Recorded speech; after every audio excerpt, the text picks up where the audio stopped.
Hey everyone, welcome back to SnapVolt, and I got a modern league for you here.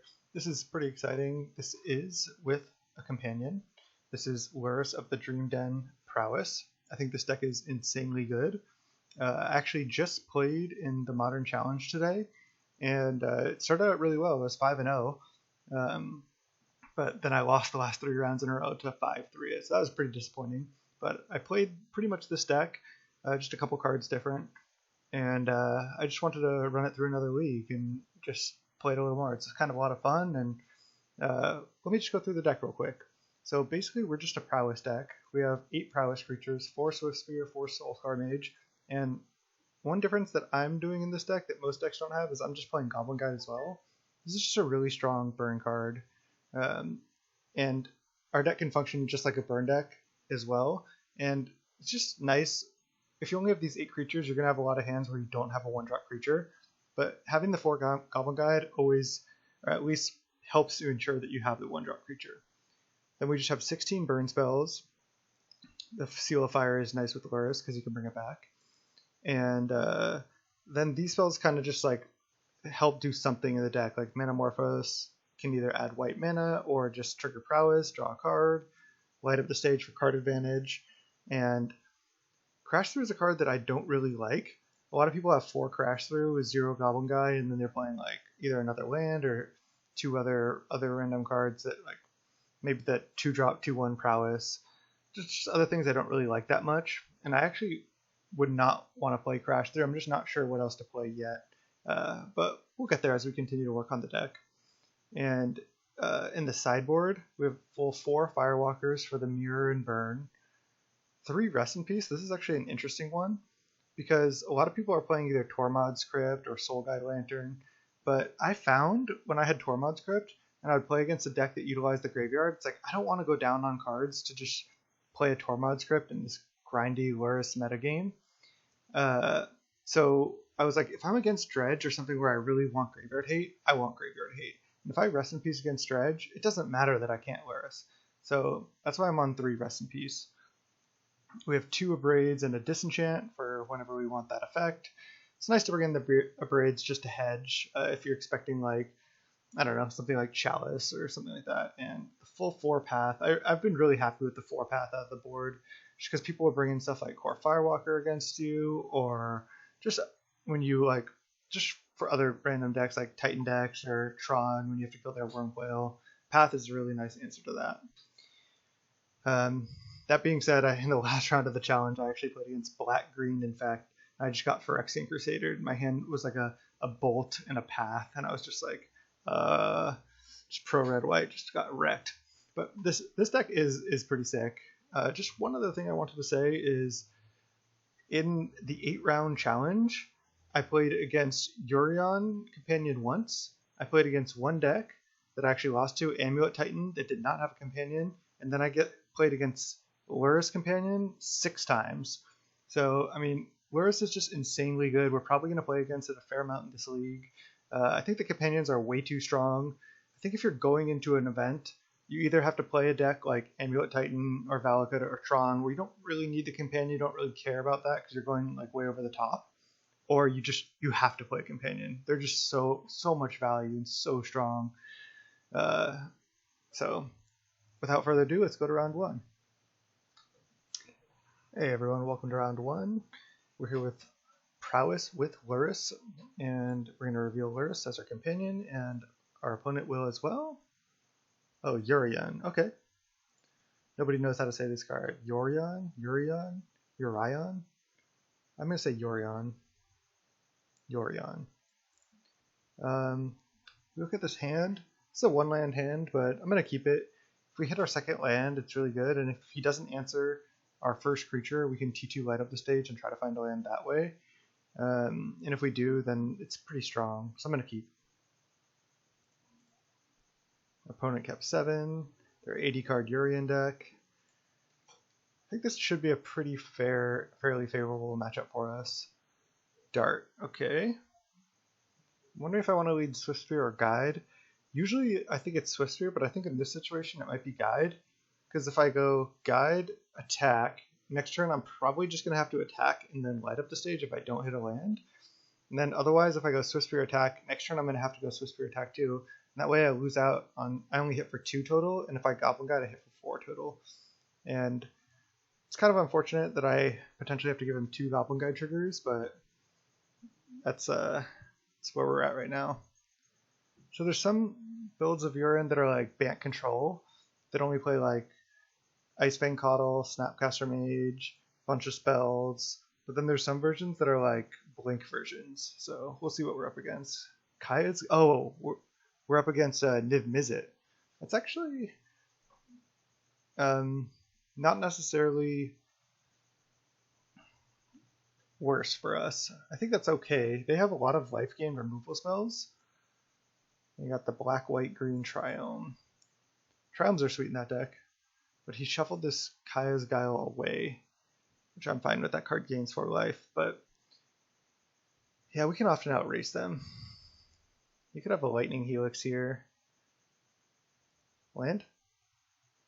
No. So I could go play Swiftspear, play Bauble, attack with both.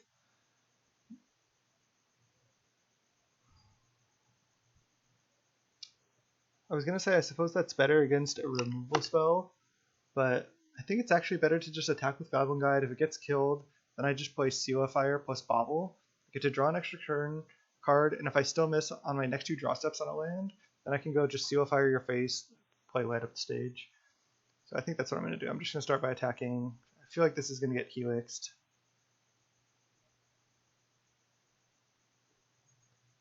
Trigger on the stack. Helix. Yep. And I reveal Renin 6. Okay. Now I go play Seal of Fire, play Bauble.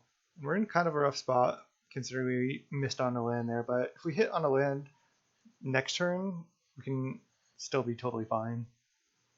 This deck can have a huge burst of damage.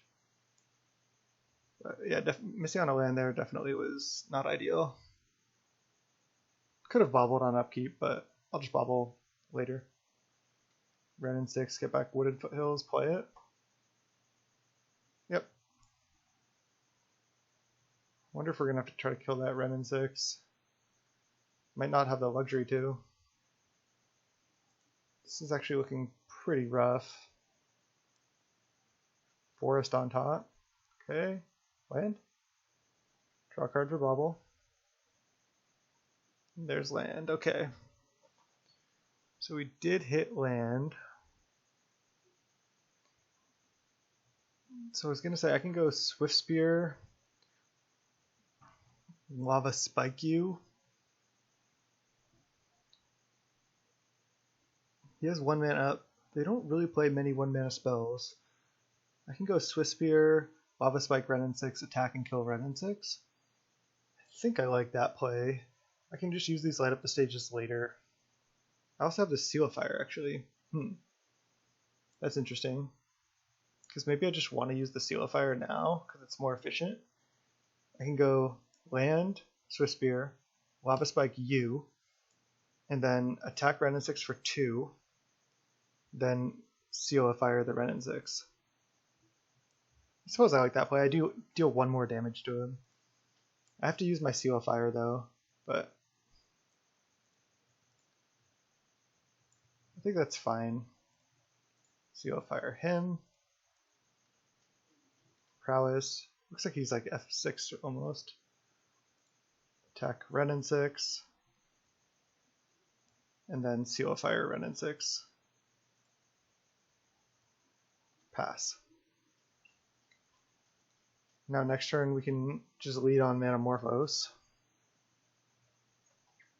This deck can grind fairly well too, through just like Lurrus, Bauble, just drawing a lot of, you can draw a lot of cards.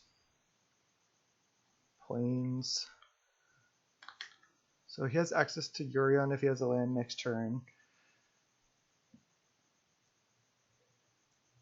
There's a Utopia Sprawl named Red. So next turn you can Oath of Kaya, kill our guy. Yeah, I mean that deck is pretty grindy, has a lot of life gain. And I think he fetched this forest away, so I don't think he has it. And he can blink Oath of Kaya too with Yorion. So we're not in the best spot, that's for sure.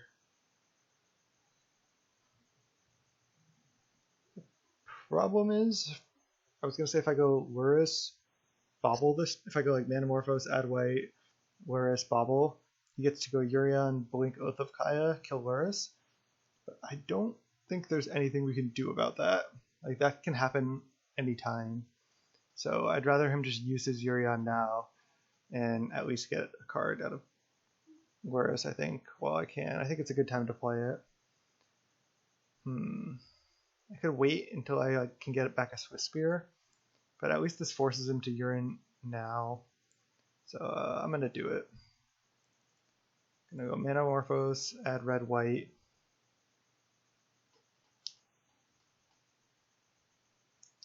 This is not looking ideal, this position for us though. Swiftspear. Does that change anything? Can't cast a spell right now. It's unfortunate that I had to add the white.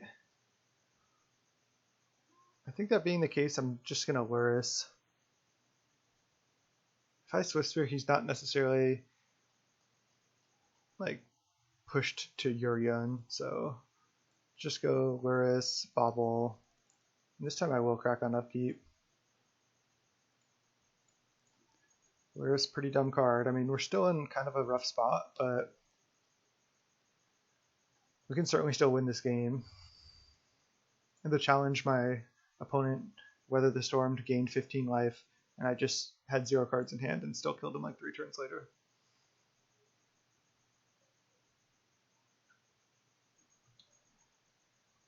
Alright, so he has Oath of Nissa that he just drew. So we know his hand is essentially Yorion plus Oath of Nissa. There's the Oath. That's right to play, because if he hits a land off that or has another land, you can go land, Yorion, blink Oath of Kaya, and Oath of Nissa. Opponent's deck looks pretty sweet. Then he can kill Lurrus, gain 3 more life. Yeah, it's looking like we're dead here. Can draw a lot of cards too, but... Oh, Uro, he's getting more value. Wonder if he has like another removal spell. He can't play Helix right now though. Blue-red, is it Charm? It's a card I didn't necessarily expect them to have. Wonder why he wanted to do it right then. Not sure that makes total sense to me, but... Okay, land. I think now I go Swiftspear, Dart Your Face, light up the stage, go from there. Don't want to play a land yet. I want to trigger Prowess a bunch.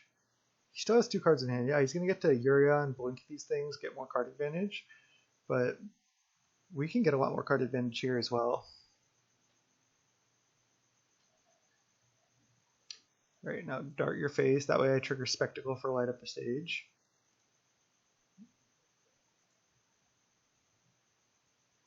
Play the first light up, see what we hit.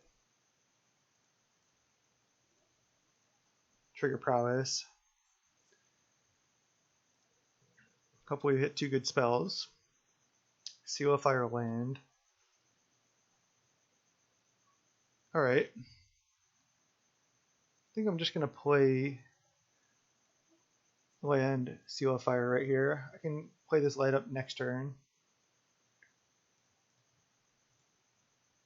We also only have 1 Sacred Foundry left to fetch in the deck. I could play another light up this where I already have Spectacle, but could be worth. And then next turn I'm going to have 5 mana, so I can probably cast all my spells next turn. Maybe I can get more Prowess triggers off this Seal of Fire. Alright, I'll just cast another light up, convince myself. 1 more land, another light up, and a Seal of Fire. That's good. Then pass the turn. So, yeah, now Yorion is going to be a problem. we have more gas flowing, but he is going to have, if he Urions here, he gets a lot of value. He gets to basically trigger Oath of Nissa and Oath of Kaya and get a 4/5 flying. Those two cards he already played. Renin 6. Plus, I suppose, get more lands. That deck is sweet.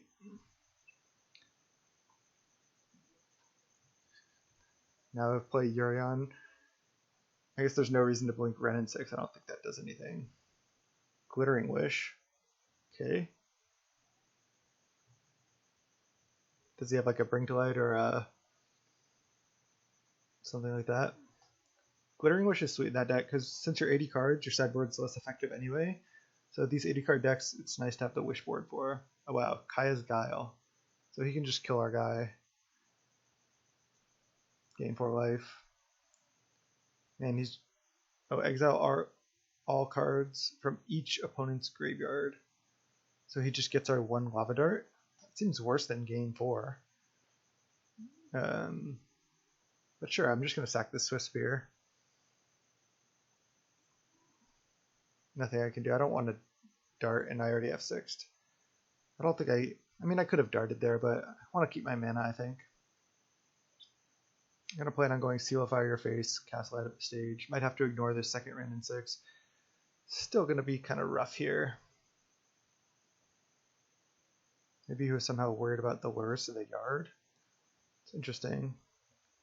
Yeah, he could have gone make a sack gain 4. I think that would have been better.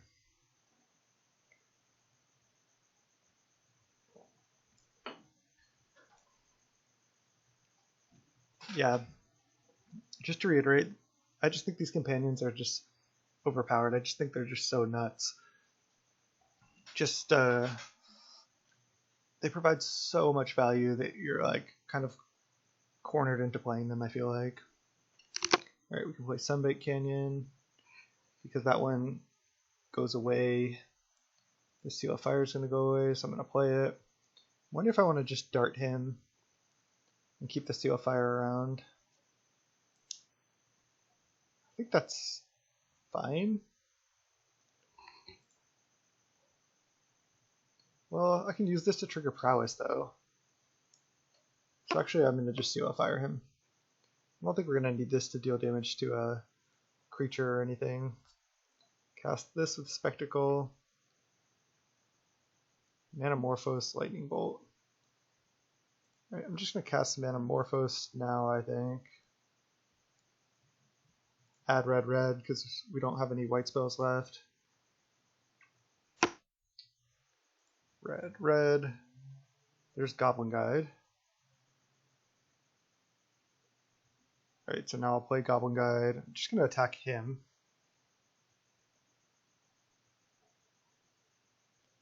I guess I could bolt him too right now, just to use my mana. Could also use it to crack Sunbait Canyon. Save this for next turn to potentially trigger Prowess or the last light of the stage. Suppose there's no rush on this bolt. I guess I'll just draw a card to use my mana that's floating.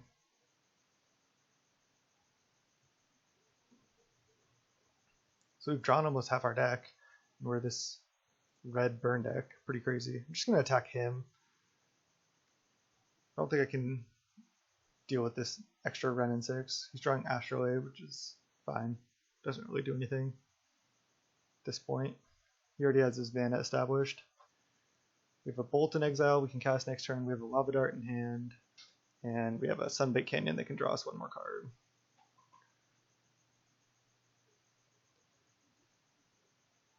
So we can Urion, blink. Just waiting on that Urion as long as possible.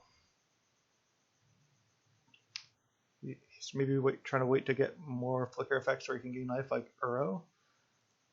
I guess he can just, if he just casts Uro here, it's going to be pretty rough for us. Probably can't beat that. It's a fairy. Okay. Well, we're tapped out anyway.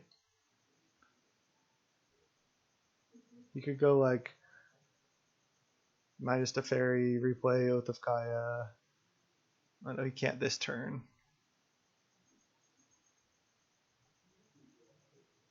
What is this?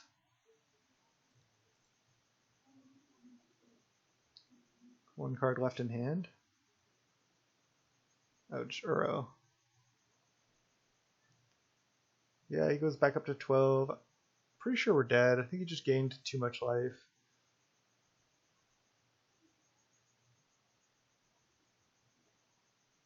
Bounce the Goblin Guide, sure.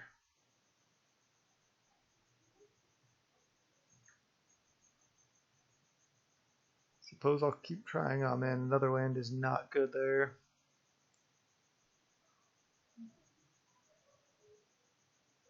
Alright, let's go Sunbite Canyon, draw.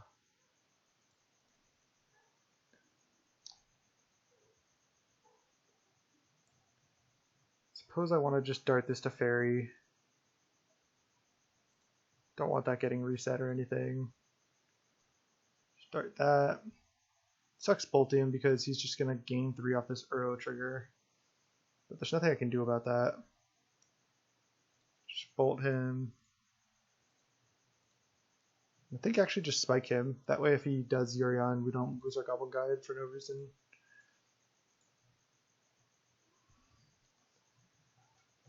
I haven't conceded yet.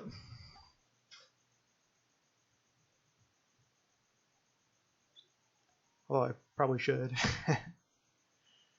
Opponent's at 5, but they're going to get to trigger Uro again, and then they can flicker Oath of Kaya, so they can gain 6 life up to 11 again. So we were just never really able to get under, and now he's just stabilized.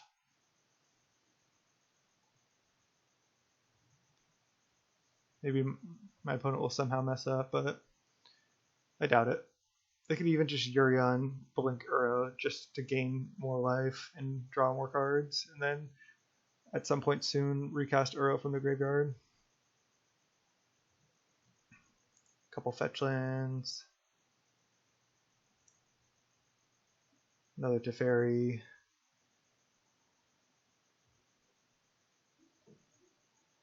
There's just no way at this point. I'm ready to concede now. Alright, it's just too much. No reason to bash our head against the wall here. That was a good game though. Opponent played well. Just gained too much life. So Rest in Peace does stop like Renin 6, Uro. Don't know if I really care that much about that. I mean, I could just keep the deck as is and just try to kill him really fast. I could also board in some number of paths. Just to deal with like Uro and Yorion, just like his big stuff. This is going to be pretty grindy. He does have a lot of removal and a lot of life gain. I also wonder if I want some number of Rest in Pieces.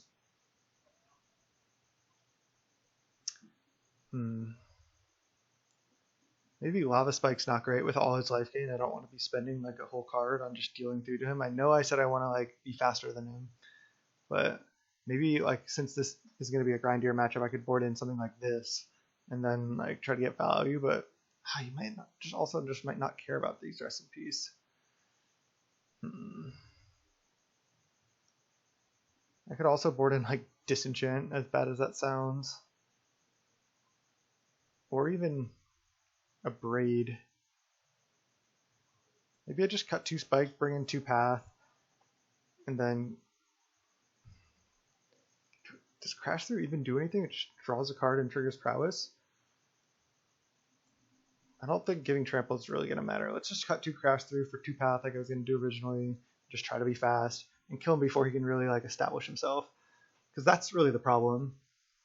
Could also cut it light up the stage because it's a little bit slow. And like I said, if our plan is to kill him fast, then we might not necessarily want that effect. But I still think it's fine. Choose to play first. Reveal Lurrus here.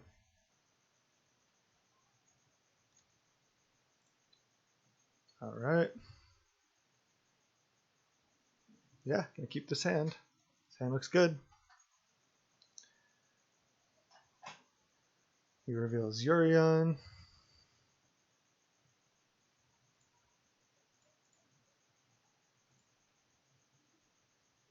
Just do this. Okay. Just lead Mountain, Soul-Scar Mage. I like to lead Soul-Scar Mage in general before Swiftspear. Especially like, he doesn't have that many 1-mana removal spells. So Soul-Scar Mage is likely to connect. And next turn I can go Swiftspear plus trigger, double prowess. I think it's better.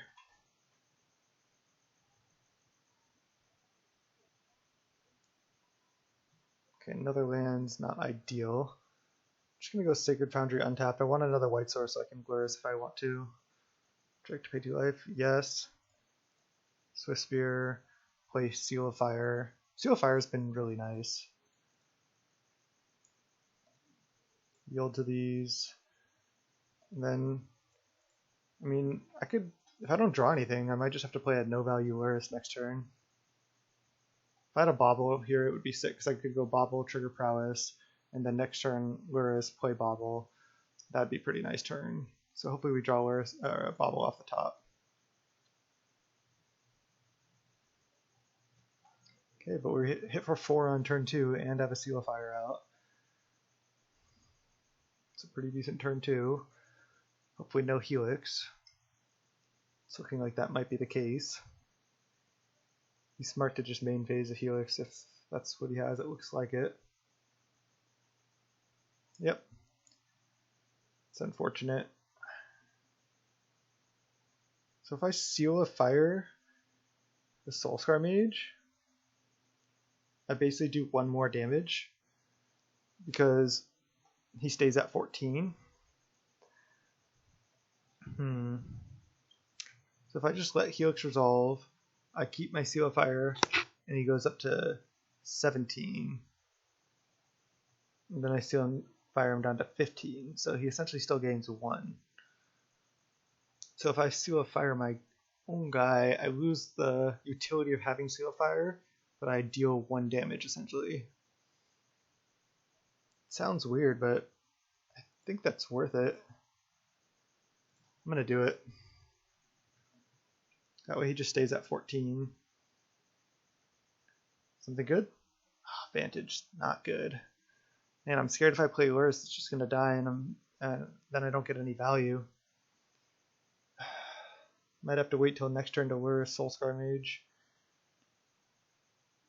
Man, it sucks, but I think I have to do that. I can just dart him, attack for 2. It's not an exciting play, but it's what I'm going to do.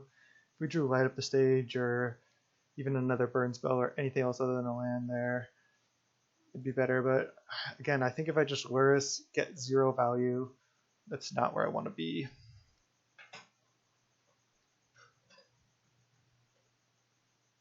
That Helix definitely just wrecked us.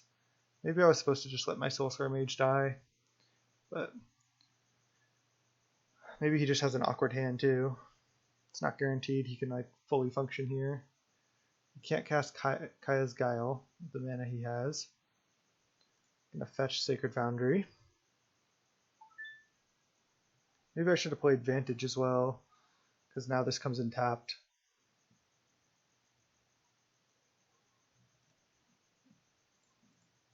Just wanted to play Arid Mesa there. I have another Mesa. I think it's better just to go fetch. Another land. That's brutal.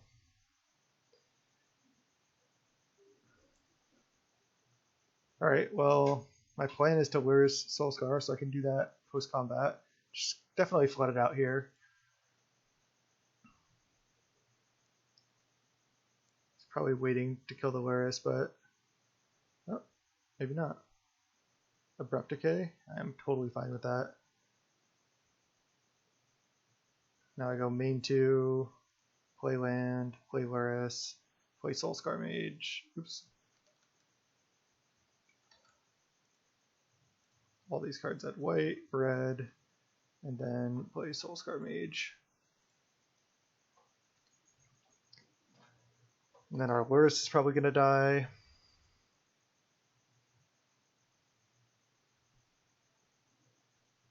Hopefully he doesn't have lands. That's basically what we can hope for at this point.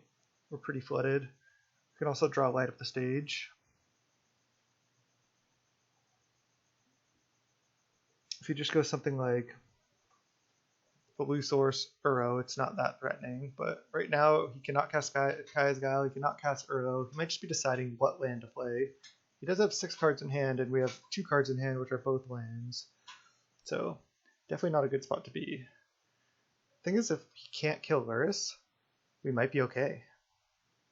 Because then we get to go Swiftspear, Flashback Dart, hit for 7.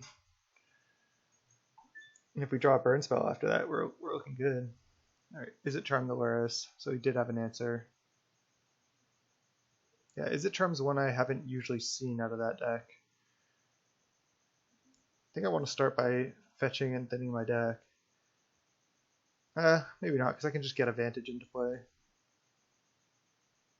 Manamorphose, I'm going to add red. We really need to draw something here. Bauble. It's not going to do it. Just got flooded and did not draw our sack to draw card lands.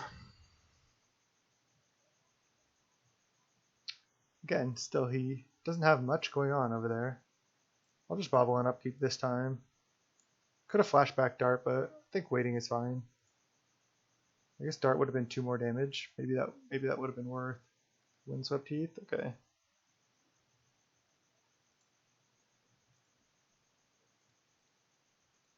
So we know he has access to Windswept Heath and Urion.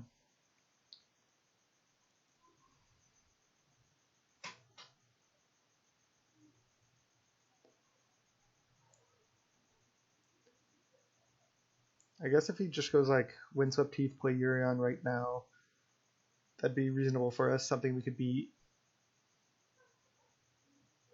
Ashiok. Okay, he's going to try to exile our graveyard. Definitely just Flashback Dart. Now I wish I had done it, because putting him to 6 rather than 8 is pretty huge. Alright, Dart you. Now I can have 6. Yeah, if he was at 6 here, it might have mattered. But this looks like it might be another Izzet Charm. Nope. Oh yeah, duh, it is. It is for sure. Can't cast Kaya's Guile right now, but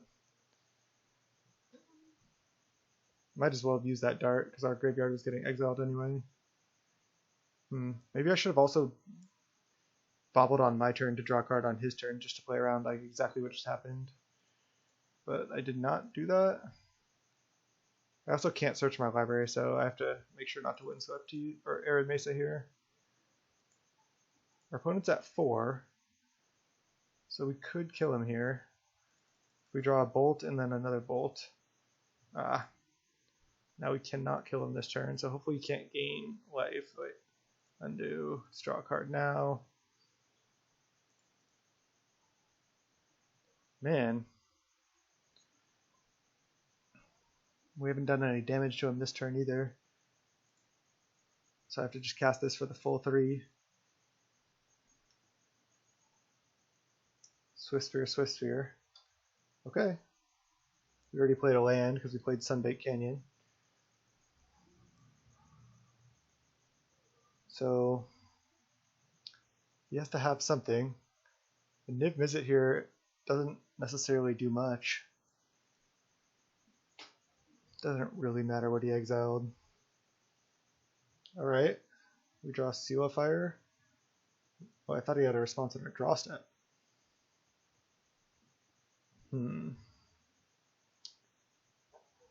Guess I'm just playing Sunbaked Canyon, Swiftspear, play another Swiftspear, play a Seal of Fire, and then attack with both, and then hope he doesn't have life gain.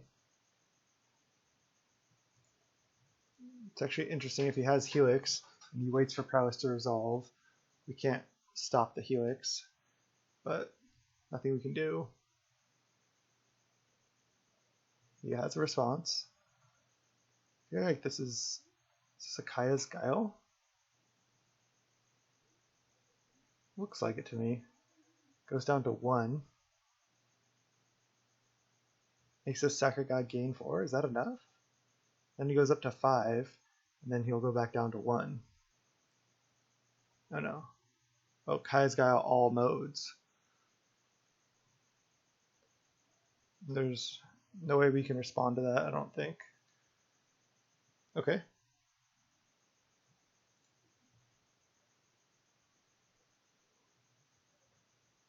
Now trigger Prowess. We have a Seal of Fire in play. Definitely not going to Seal of Fire the Spirit because we can draw a card. And then if we draw a 3-mana burn spell, we have lethal. And if I just attack for 2, he might block anyway. Attack him, don't care about Ashiok. It's been a good match.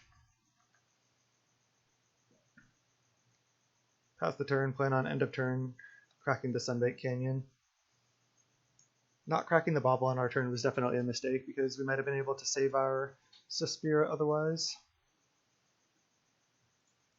And he just doesn't like to cast Yorion, huh? Still a 4/5. I mean, now it doesn't do much because now we can just draw a card for turn and a card off Sunbaked Canyon.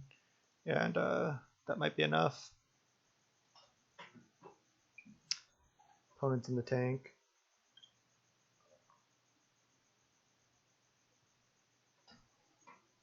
These games can be pretty grindy. Like last game I drew about half my deck, and same with this game. Glittering Wish for maybe another, no, not another Kaya's Guile. What's he gonna get?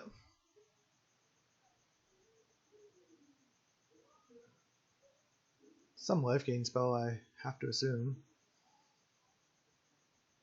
It has to be a multicolored card. Kolgan's Command. So he can make us discard a card and deal 2 to our Swiftspear. Now we just need to draw any burn spell. So I just let this resolve. Because I don't have any spells I can cast for free to trigger Prowess. And then again, yeah, we just need to draw any burn. Discard this Arid Mesa that we can't use because of Ashiok. He can minus Ashiok if he wants. Don't care. I guess actually he's milled us 8 cards, so we haven't really drawn half our deck. Alright, just gonna let that resolve. Cracking Sunbaked Canyon before doesn't matter. Okay. You've got 0 cards in hand and 1 mana up, and a Yorion in the command zone, and an Ashiok. Next turn he can go minus Ashiok and then reset it with Yorion to start milling us, but again, we're fairly likely to win next turn. He's just played a ton of removal. Helix, Decay, Is It Charm, Kaya's Guile, Kolgan's Command. He's just literally drawn mono removal spells and an Ashiok. Not sure why this is in his deck. I think people sometimes overvalue like exiling the graveyard just because they see a Lurrus. I don't think that's a good plan against this deck. Draw a card. Another seal. That doesn't do it. But that does it. Goblin Guide. Seal of Fire. Attack him. And then double Seal of Fire him. I think he's conceding, but yeah. Okay. Going game 3. We are on the draw, which sucks.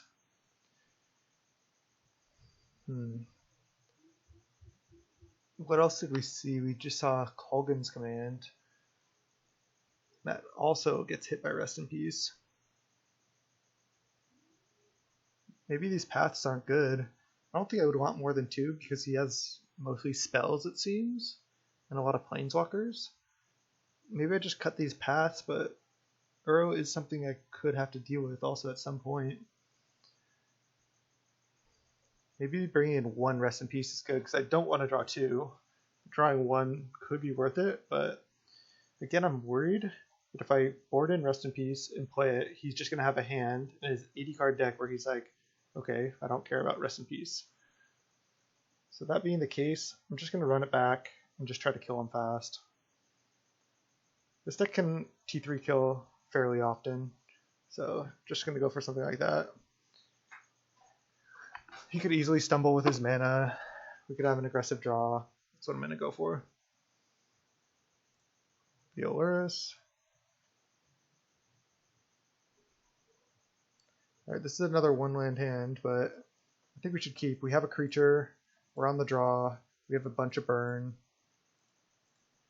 We even have a path in case he has something funny.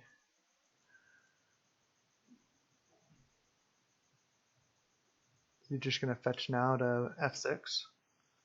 No, Astrolabe. Oh, Sprawl. It's even better probably. Wow, what are the chances of a T1 Sprawl out of that deck? I'd say not that high. Okay, there's a land. That's good. I'm going to go Fetch Shock. I don't think our life total matters too much. Rather just play around any Ashiok shenanigans. Sacred Foundry, yes. That way if we draw a mountain, we can still cast Lurrus. Now we're in a decent position. He could have Abrupt Decay certainly, but if this Soul-Scar Mage survives, next turn we get to go Manamorphose, Spike, hit for 10 total. 6 off the Lava Spikes, plus 4 off the Soul-Scar Mage. It's looking like he has a removal spell though.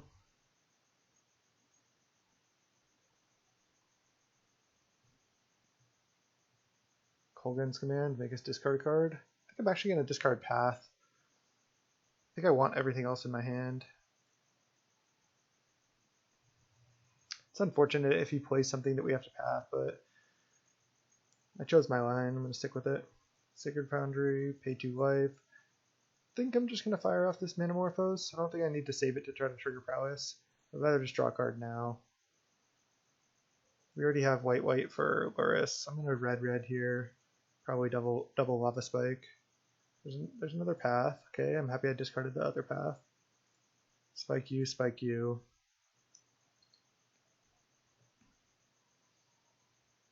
And let's hope he doesn't have too much life gain against these Lava Spikes. Is this Uro? Oh, Ashiok? Okay. Don't care about that. Don't think that card's good in this matchup. I guess he does stop us, like, he does stop the Lurrus here. Just gonna go Soul-Scar Mage pass with Bolt and Path up. So I guess he can go like kill our guy on his turn and then minus Ashiok to stop us from Lurrusing. But that's like best case scenario, and even then I don't think that's that great. Like if he had like a Teferi there or any other relevant play, like that would be pretty good. Goes down to 10. Is he gonna shock? Probably not. My guess is he gets mountain, or he needs a white source. If he brings delights here, that's unfortunate. Oh, he gets basic forest. Okay. Actually surprised he has multiple basic forests. Okay, Utopia Sprawl. Sure. Floating black. White. Seems like a Kaya's Guile to me.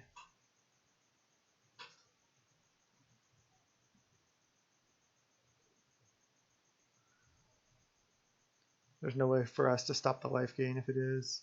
Oh, Reborn Hope. Return a Kolaghan's Command to his hand. Okay. Good thing we have Bolt up. He can make us discard a card. I'm definitely going to discard Path. He's going for it right now. Okay, so we have to discard a card, but I go Bolt you to save our Soul-Scar Mage. Don't care about Ashiok. Now if we draw a burn spell, I think we kill him. Trigger Prowess to save our guy. Discard Path. Now he's at 7. So if we draw a Bolt, he's dead. If we draw any burn spell, he's dead actually. So hopefully we have just enough resources to get there. Burn spell? Inspiring Vantage. Not ideal. So I can go bolt you, attack, hit for 5 total down to 2. Alternatively, I can go attack you down to 6, play Lurrus, keep bolt in hand.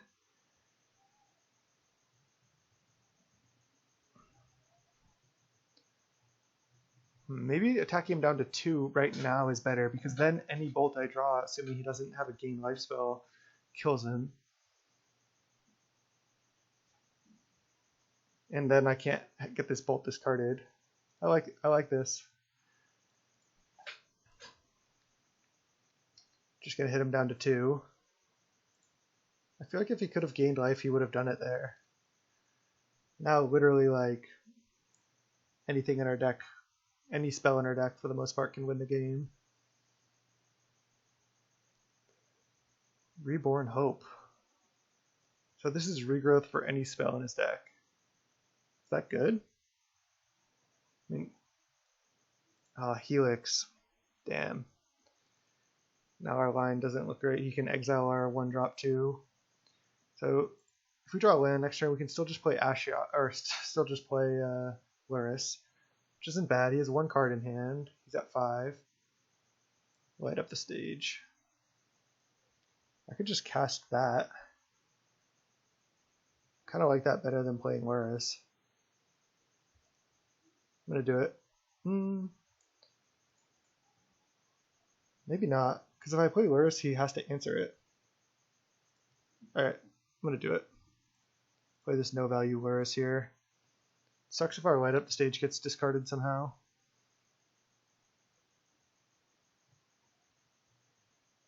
Just play a free 3-mana 3/2 lifelink that we did not have to have in our hand. These have been great games though. So regardless, it's been a really fun match, win or lose.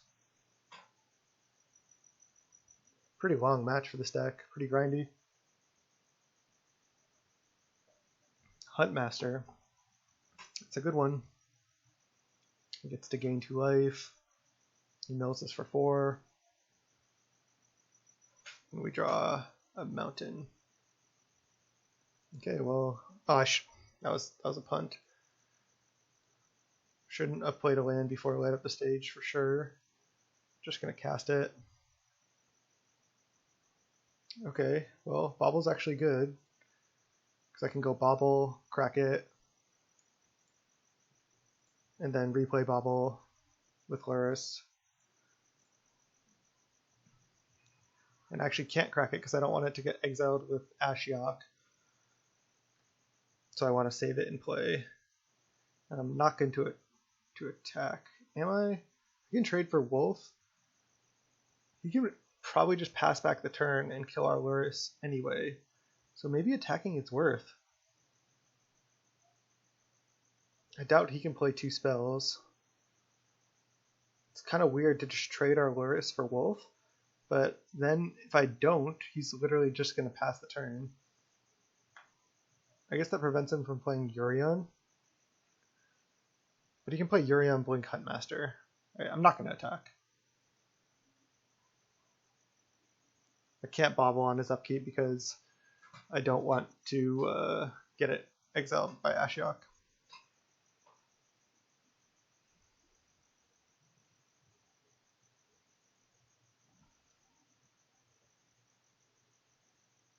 Now Yorion. Blink this and this. This is a close game. Yep.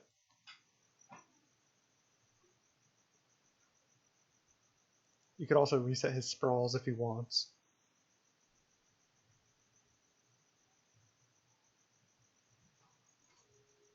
No, he doesn't. So Huntmaster's going to come back on end step. Same with Ashiok. Attack for 2, we just take. Both of our paths are gone. And then we're going to Bauble him on end step. Can let these things come back in. Gotta watch the clock too. Just Bauble him now.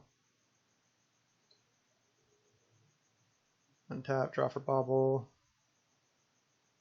Draw for turn. There's a Swiftspear. And see, now I don't get to play this mountain because I didn't play it last turn. Okay, let's go. I just don't get to play it because I need to crack this Sunbaked Canyon, I think. try to draw a removal spell for his Huntmaster. Sack draw.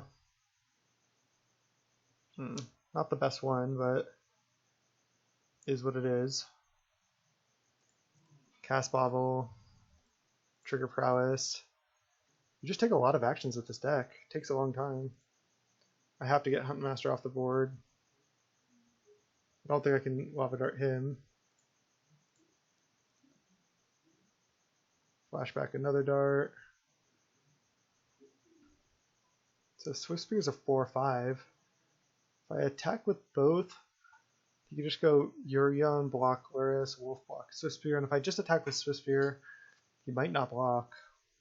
If he double blocks, it's not good for me, but I'm gonna go for it.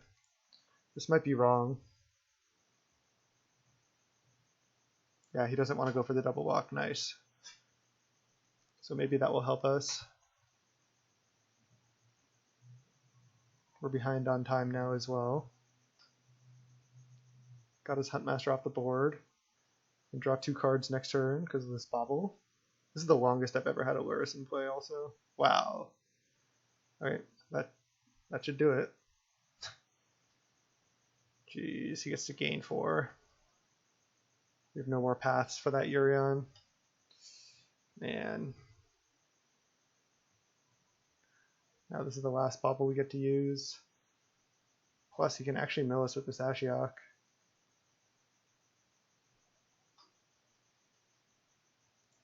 Really close match though.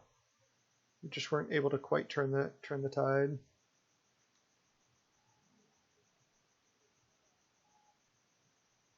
Lava Spike, Sunbait Canyon. That does not seem like it's going to do it. That Deafening Clarion was pretty sick. Gonna draw, play Bauble, play Spike.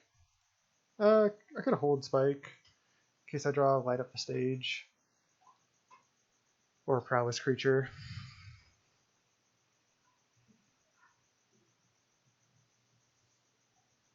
Okay, we're down to 12 cards in library, so might just get milled by this double Ashiok. I was talking about how it wasn't very good, but wow, no attack with Urion. Just going for the mill. 3 minutes on the clock for us. Utopia Sprawl. We draw for Bauble. Draw for turn. There's Light Up the Stage. Okay. I can't even crack Arid Mesa. So I'm just going to start with Spike. Plus I don't want to play land before Light Up the Stage. Should have learned my lesson. Light up.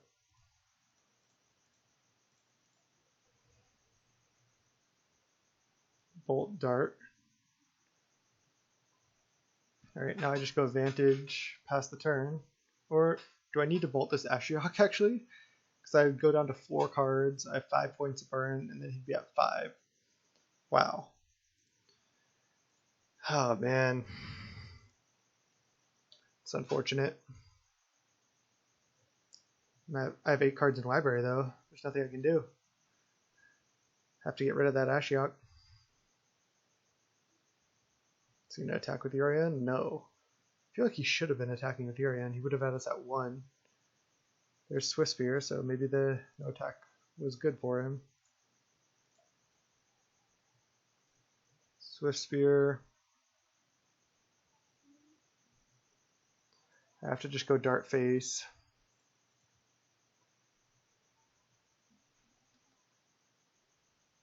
Need to see if I have any fetchable lands left with this Arid Mesa, so I'm going to pass the turn while I do so.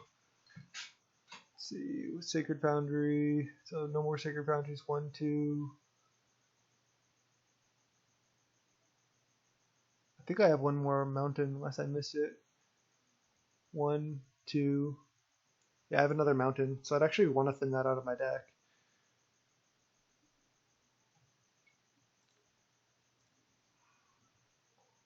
See what I have left. Soul-Scar Mage, Seal of Fire, Goblin Guy, Manamorphose, Bauble. It's probably not good enough to win, is my guess. Alright, there's Bauble. I'm actually going to hold it. till next turn. No. I don't think we have enough damage to win.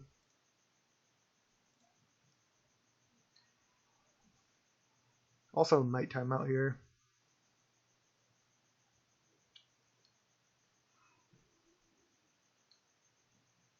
I'll try not to. Again, you take so many actions. Bauble is not what we wanted to draw. Seal of Fire. Don't think I can even. Oh no, I can. Now I can attack because I have Dart in the yard as well. He goes block. I can go Dart this.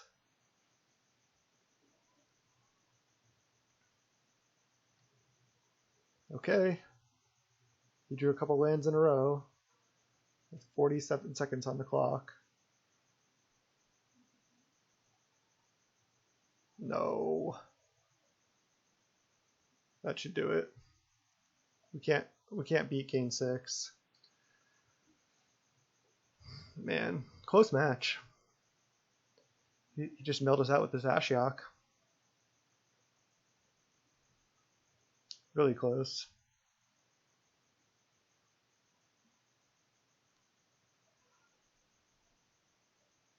And we're behind on time. Pillar of the Parents, huh? Those decks are sweet. It's funny that that deck is so good right now. Not sure about the Yorion Niv-Mizzet, but I mean, he could not even be Niv-Mizzet. I think he has to be, but he could just be like 5-color Yorion. Just going deep.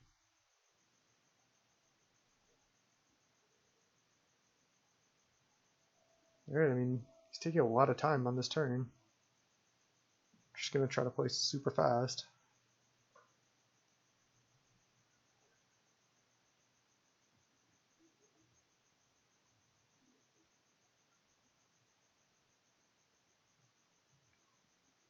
I really don't think there's anything we can do, especially we're going down to one card in library.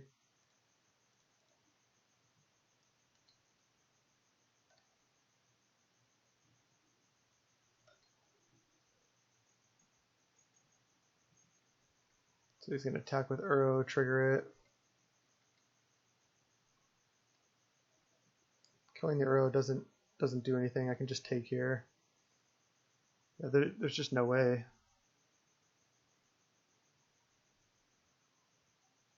And I can't like survive because I'm going to just deck myself. So it looks like we're dead here. Got Ashioked, I guess. GG's opponent, 0-1. That was a really fun match. I'll see you in round 2. Hello, 0-1 with this Prowess Lurrus deck. Let's see what we can do here. Keep drawing these one-landers. Just gonna keep. Have a crash through, draw a card. Keep. Our opponent not on companion? What? What is he thinking? Flooded Trango. Is this a blue at control? Just gonna lead Swiftspear attack. See if we get pathed here.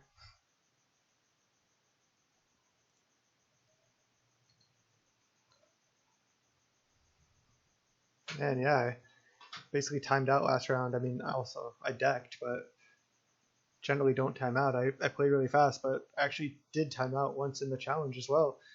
There's just, this deck takes so many actions, and admittedly I don't really play burn much, so I have to take some time to think about the lines I want to take more than usual. But wow, what are we up against?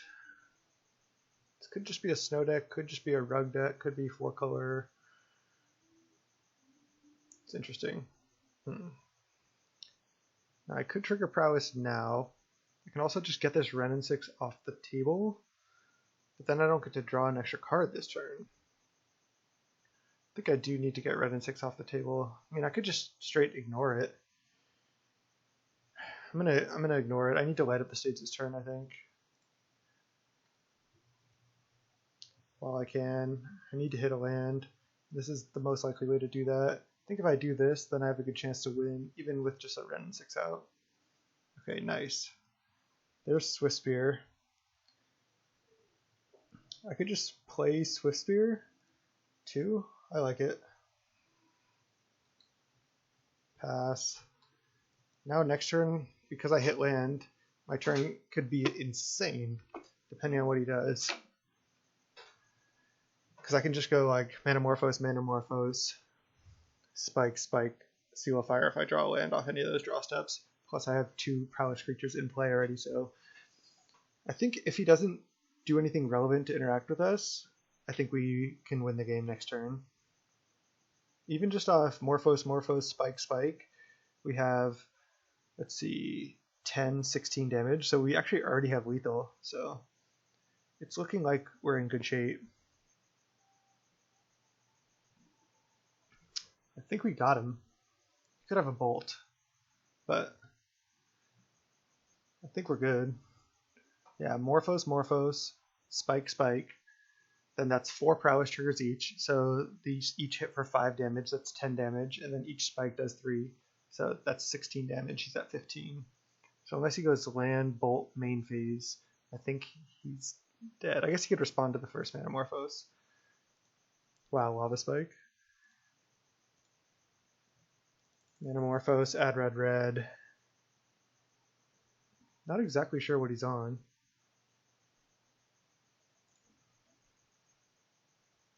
Add red, red. Play another Manamorphose. Not going to play Soul-Scar Mage because I want to win this turn. I guess he could have a Force of Negation. Red, red. Another Lava Dart. Do I just dart him? No, because I can only flashback 1 dart anyway. Alright, let's spike him. And then Lava Dart, I guess. Maybe I don't because I don't really want to have to flash it back. If I dart him down to 11, then I only hit for 10. So I'll just spike him again. Go for the win. Turn 3 win if he doesn't have interaction on 2 lands. It's pretty sick. And cast a light at the stage. This deck is sweet. Could have a path. This could be like a 4-color control, deck, trying to emulate those legacy decks. So let's see. Did he just play the 1 Serum Visions last turn? I thought he played multiple spells. Let's see. Oh, Lonely Sandbar, return. Oh yeah, so he cycled that, then returned it with Ren and 6, then cast Serum Visions. That's what it was. Okay. So I feel like he's just some rug control deck. Again, do I want Rest in Peace? He has Ren and 6. He probably has Snapcaster Mage. Just looks like normal like rug control. I kind of want to not sideboard. Kor Firewalker is actually interesting because of the pro red. Like he might not really have ways to kill that because his removal is most likely bolt or red based removal.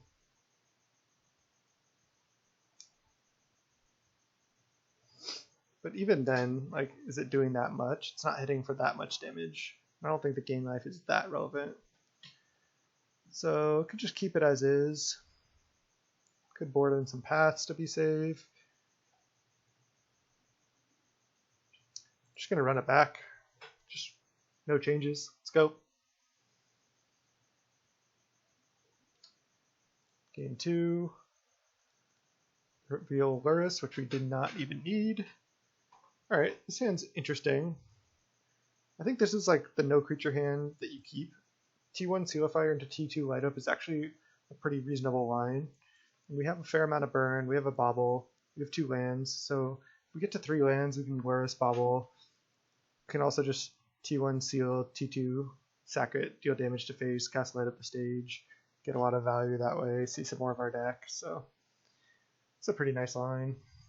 Another Bauble. Sack, I'm going to get Sacred Foundry. Yes. Guess he could have Blood Moon effects. Seal of Fire. think I just want to play both Baubles. I think I'll crack one of them right now, and then I'll crack one on his upkeep. Steam Vents. He's going to fetch now. That's fine. I don't value seeing the top card of his deck that much. I mean, he was most likely going to fetch end of turn anyway, so maybe I could have waited till that for the first Bauble, and then like after draw step, crack the second Bauble. But again, I don't think it's that relevant. Oh, Bauble's going to trigger. I don't even need to stop. Bauble you. See what he's going to draw for turn now. It's a Brazen Borrower. Yeah, he just looks like Rug mid-range. We just draw a bunch of burn. Next turn we're drawing 2 more cards. And we can cast Light Up the Stage.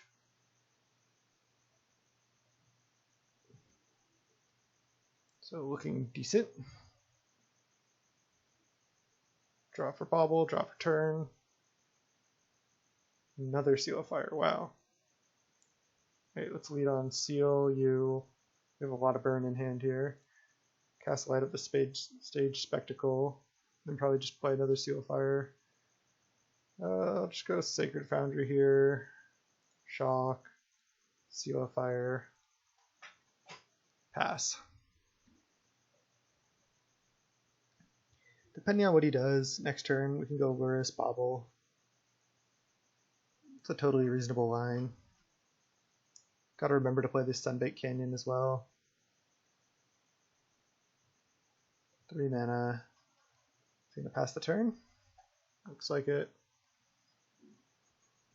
Another Light Up. I think I'm gonna wait on this Lurrus now, because Lurrus probably will just die. Just gonna keep going for this burn plan. Cast another Light Up. Try to find some creatures. There's Goblin Guide. Not exactly ideal. Play it. It's not the worst. And I can save Crash Through for next turn. Just attack for 2 and passive Bolt Up. I guess next turn I am going to want to go Lurrus Goblin Guide potentially. I guess this Goblin Guide might just get bounced also. Oh, Stomp Goblin Guide. Okay, that's fine. So now he's probably going to play Bonecrusher Giant. So I think I need to leave Bolt Up for that. Just not going to play Crash Through. And next turn I can go land Lurrus Goblin Guide attack. Let's see if he plays the Bonecrusher or not. If not, we can still just cast Bolt. We're not necessarily roped into casting Lurrus. Lurrus plus Guide. Although it's a totally reasonable play. Haven't seen a Prowess creature yet. Nothing. He's not casting Bonecrusher Giant. Alright, I'll bolt him. Gotta use our mana, I think. We have a lot of stuff to do. Bolt him. I don't want to just waste this card from this Crash Through. But that being said, I can Crash Through, and then I can Lurrus Bauble, which guess I don't hate. I think it's just so... I don't get to Soul-Scar Mage this turn then, but it's just really mana efficient. Yeah, this could get countered, but at least I get to Bauble if this resolves. Cast Bauble. Then I'll just sack it on upkeep. I feel like Lurrus is going to die here. Abrade, sure. At least we just get our 2 for 1. Draw an extra card. I like that line. I think people can be scared to use their Lurrus in a situation like that. It's like they're scared it's going to like die, but sometimes you just have to accept like the 2 for 1 and just be happy with that. Like, we paid 3 mana, he spent a card, and we're going to draw a card. Oh, Weather the Storm. 4 storm. Right. Got a lot of work to do. You can certainly still win this game.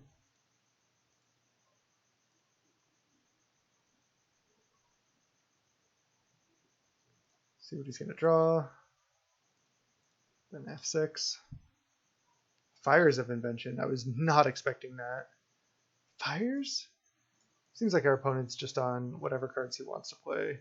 Maybe he's just trying to build like a modern Fires deck. Fires into Jace. I mean, that's really good. Jeez, Fires of Invention. You can cast spells only during your turn. Wow. Don't know if that's very good.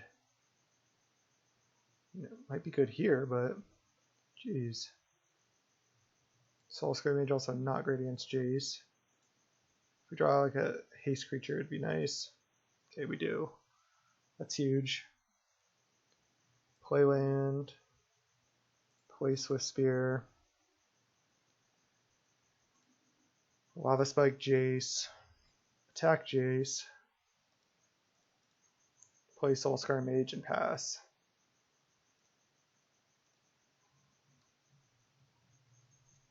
Save all our spells to trigger Prowess. Can also crack a Sunbaked Canyon. Can play a Bone Crusher Giant. I'm fine with that. We get to draw a card. Next turn we can even crack the other Sunbaked Canyon potentially. Fires of Invention. I was just not expecting that. So he's just straight rug Fires of Invention? Just like Weather the Storm, Fires of Invention? Like, that doesn't really work, I don't think. Brazen Borrow, Fires of Invention? Like,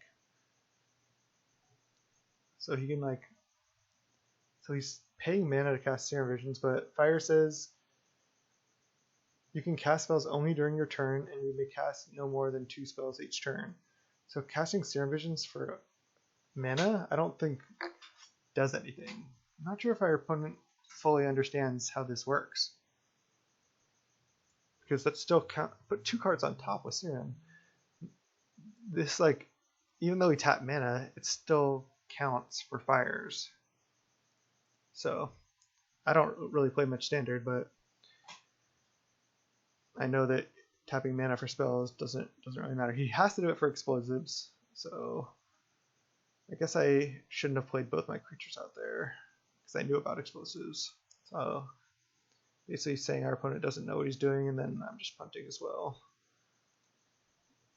Let's see. Let's sack to draw.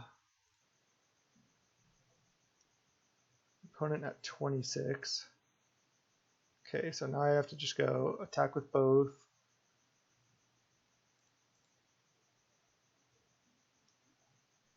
Say if he has to just pop explosives. And then I just play double Swiftspear here. Actually playing those 2 out worked out well considering I drew 2 more 1-drops. So we know his hand is just Brazen Borrow that he has to cast main phase. He has a Bone Crusher Giant as well, but again, not too concerned about that. Probably going to crack Sunbaked Canyon as well here. Dart plus multiple prowess creatures can be so sick.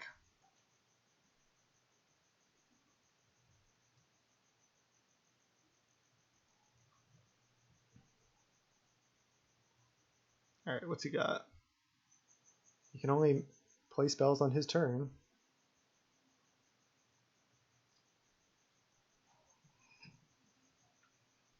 Cryptic Command, bounce, draw. Yeah. It's fine. Now I might not want to crack Sunbaked Canyon. Time Warp. That makes sense for him to have in his deck. That's a good one. Now we can crack this and get Mystic Sanctuary, get back Time Warp. So he's doing the thing, but he's not drawing extra cards or anything. He can't cast any more spells this turn.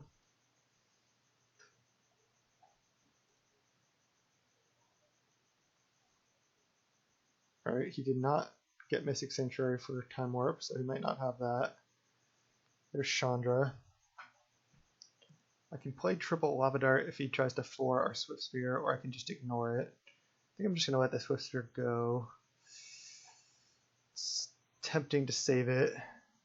So I'd have to literally go triple dart. I go 1 dart here, and then 2 more darts face. I lose my mountain, but I save my Swiftspear. That might be worth it. I'm actually going to do it. Oh no, because we know his hand is Brazen Borrower. So we can bounce our guy anyway. Alright, I'm just going to let it go.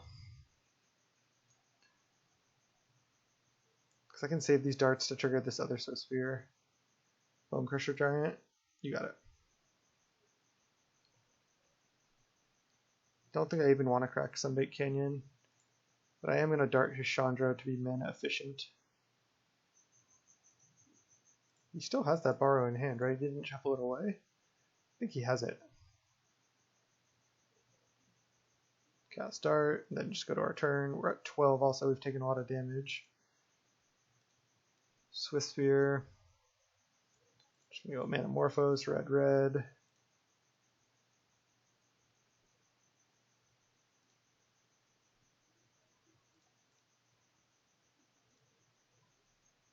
There's Goblin Guide. So I can go Goblin Guide, dart, and then hit for a bunch. He can't actually cast spells on my turn, so yeah, I'm going to do it. Oh, then I can't do that really because then Bone Crusher Giant triggers 3 times and get put down to 6. That does not seem good. I think what does seem good is going... He's at a lot of life. Man, do I just kill the Bone Crusher Giant and go to 6? Then I also don't have as many darts for that Brazen Borrower. No, I'm just going to spike him. Then attack with Swiftspear. If he blocks, I get to go dart him. And then just eat his Bone Crusher Giant without taking any damage. I can also just attack with both here. That I actually like. So then I can just go dart from hand. Trade Goblin Guide and Lava Dart for this. It's got a block guide, right? I guess he could just take. He knows about the dart in the graveyard. Cannot play spells on our turn. He's drawing Astrolabe if he wants to. Which he probably does not want to. Fires just seems so bad in his deck. Like he had one turn where he gained mana off it, but other than that, it's just hurting him. I have no idea why he has that. Maybe he has some other combo that I'm not aware of with fires, but maybe he also chose not to Time Warp that turn, and he can like choose to Time Warp next turn. Okay, he's just not blocking anything. He wants to just hit with Bone Crusher. Do I want to hit for one more with Lava Dart? No.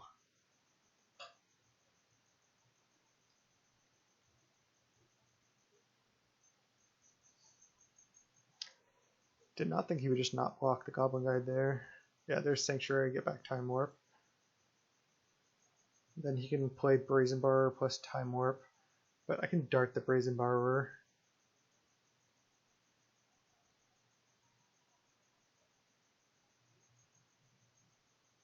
There's Time Warp.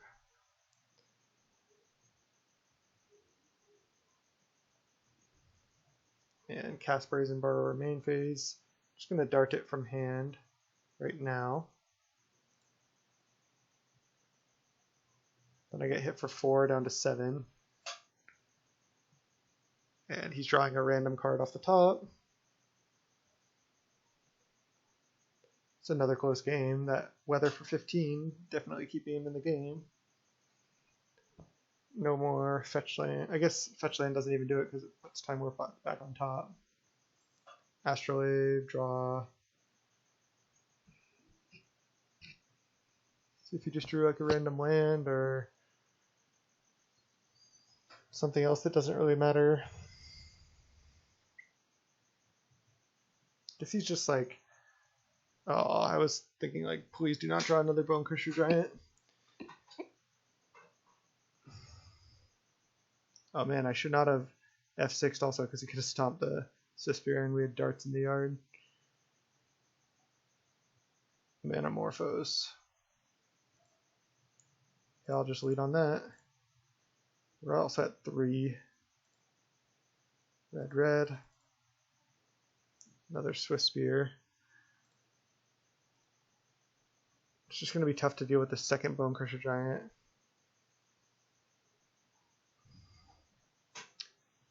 So all we can do is go play Swiftspear as a chump blocker. Dart your face. Attack for 3.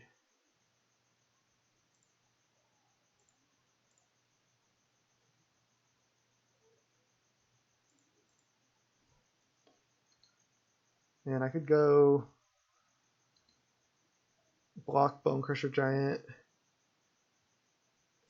and then play a couple of Lava Darts and either trade, or if I played all 3 Lava Darts, let's see.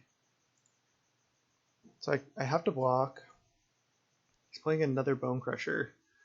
I don't think I can win. If I go dart you, trade, I guess that's my best out. So let me make sure I'm not F6'd. I also go down to 1 land. Dart you. I have to keep 1 land though, I think. Dart you.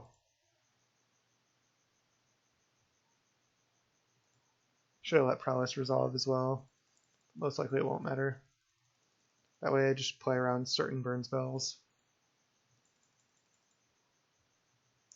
Really don't want to lose to this deck. This deck seems terrible. No offense to our opponent.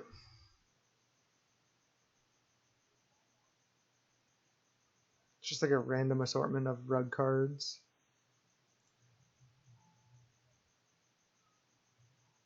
So if we draw a bolt, we can kill that.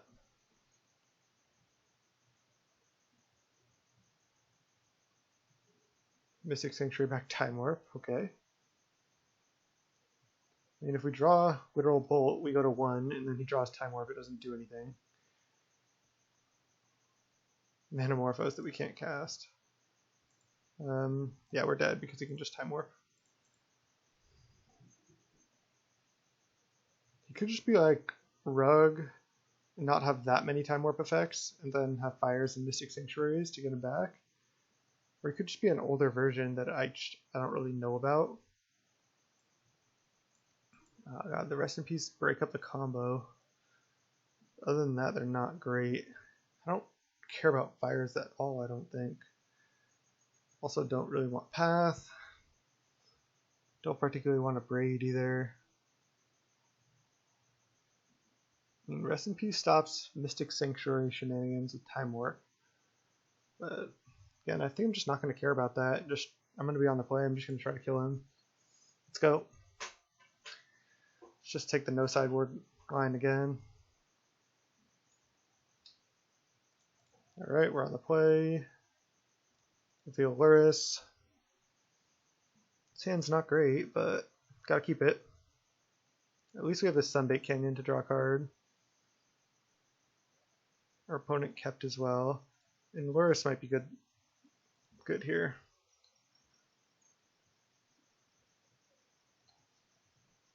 Crash Through is just pretty terrible, I think. The trample has never been relevant for me in my testing. Oh, drawing. That was not good.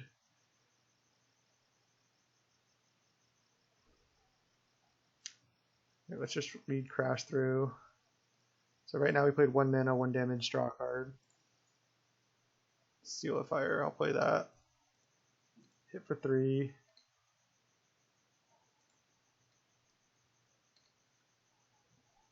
Most likely, I'm not going to Lurrus next turn because I want to get value out of it. Wait till 4 mana and then go Lurrus, Seal of Fire, Mikikoro. Stomp. It's annoying. I didn't really have a way to play around that here. Man, another land. Brutal. I mean, I could play Lurrus, hoping he doesn't have another removal spell. But I just don't like that. I'm actually just gonna Play Lava Spike go. Oh man, just getting kind of flooded this league in general. Actually, I think I'm playing reasonably well. Making some small mistakes, but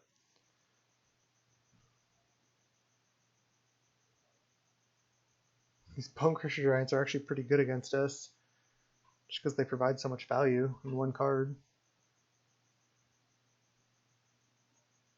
Astrolabe, okay. Maybe he doesn't have another land? Probably does. Yeah. Next turn I'm probably just going Lurrus, Soul-Scar Mage.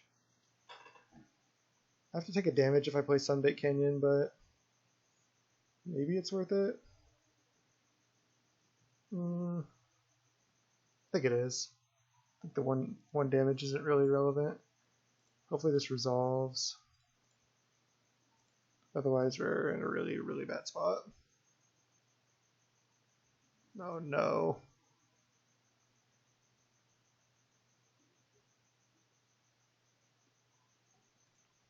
Is it getting mana leaked or remanded? Oh. I mean, I guess that makes sense that he probably doesn't have counter spells because he has fires in his deck. Just cast Soul-Scar Mage. Start drawing cards with these Sunbait Canyons. Stomp Lurrus. Oh, Abrade Lurrus. Okay.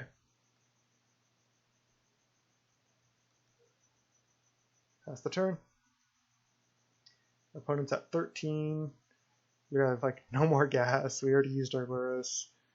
This is not where we want to be. We want to be winning already.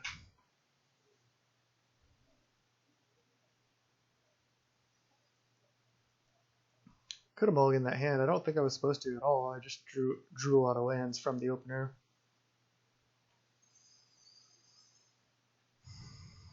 Delta. Alright, if he wants to get a red source, that is take 3. Is he gonna go like fires into Jace? I guess he doesn't need to get a red source.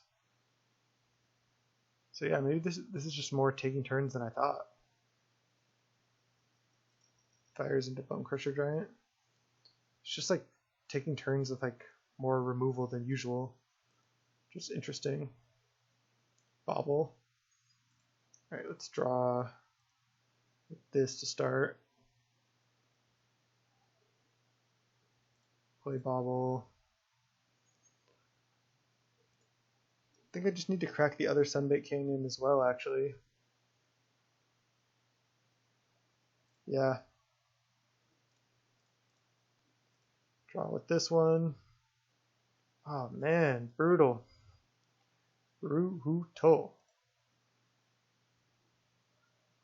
I'll offer the trade, I suppose. You might think we have another spell.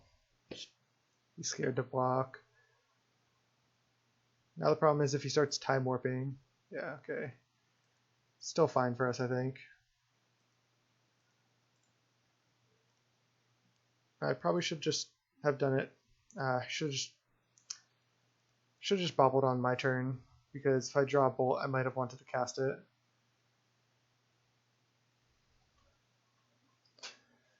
See if we get punished for that mistake.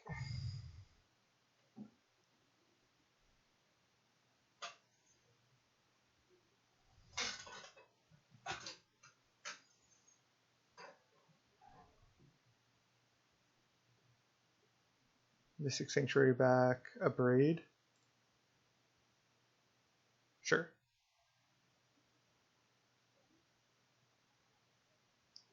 Remember that he can only play spells during his turn now because of fires.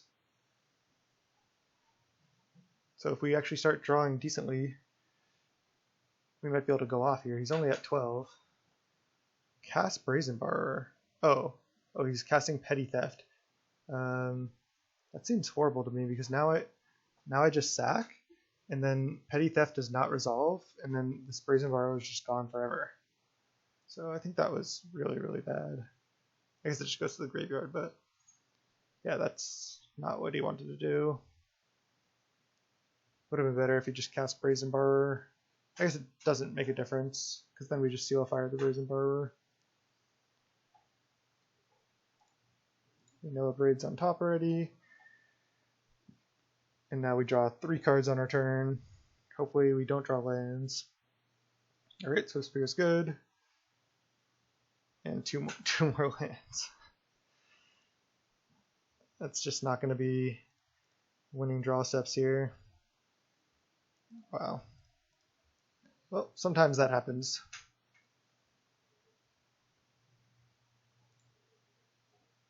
We have drawn 3, 6, 11 lands out of our 18.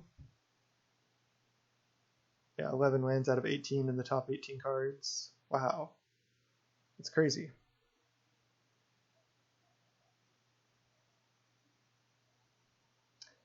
We draw a Goblin Guide. I guess you can start going Mikokoro plus Time Warps if he keeps finding them, and plus another spell, so that's pretty good. This does seem good with fires. And start looping Time Warps if he finds it. I'm shocked we're losing this, honestly. But I mean, look at this hand. Just got super flooded. I don't think it's any real fault of our deck. Or like decisions we've made throughout this game. Like even like when we drew 3, we drew Swiftspear and then we drew 2 lands. We have 1 more Sunbaked Canyon to draw. We have the 4th Sunbaked Canyon. There's just no time to make all these land drops. Jace, Brainstorm. I guess you can Jace plus. It's probably what he should do. Oh, he's brainstorming. Okay. Trying to find Time Warps to set up for next turn. Probably have to kill that Jace. You know, it's kind of unfortunate. You can go Brainstorm, Fetch Land. It's pretty good. You can even get Mystic Sanctuary, get something back. Right, cracking something now doesn't actually do anything. So I have to go Goblin Guide, attack Jace, and then Seal of Fire, kill Jace. I don't think I can ignore Jace. Get him down to 5. I don't think is good. I guess I could draw Bolt after that, but I can't allow him to Jace and find more Time Warps or anything. I think this is better. I feel like the way his deck is built, most likely he's not like chaining Time Warps infinite like other versions of that deck. He's more like medium Time Warp value based kind of thing. Whatever that means. Then I just Seal of Fire, pass the turn, and then on his end step I'll probably crack Sunbaked Canyon. I mean, these Sunbaked Canyons have been great, trying to alleviate some of this flood, but just not doing enough. We've just drawn way more lands and spells, and this deck's not where you want to be. Gets his red source. Wow, he activates Mikokoro. Maybe he can just like start time warping pretty soon. We know he has a Misty Rainforest in hand. Oh, does he also have a Abrade in hand, or does he fetch?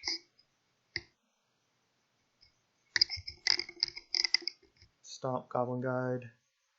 Sure, he can cast Bone Crusher for his spell for turn. Time Warp. Yep. Does he have Misty Rainforest as well? Oh, just another Mystic Sanctuary. Alright. This is not looking good. He's doing his thing. I feel like we're just drawing lands. Look at this hand. That's pretty insane. The chances of this are so low.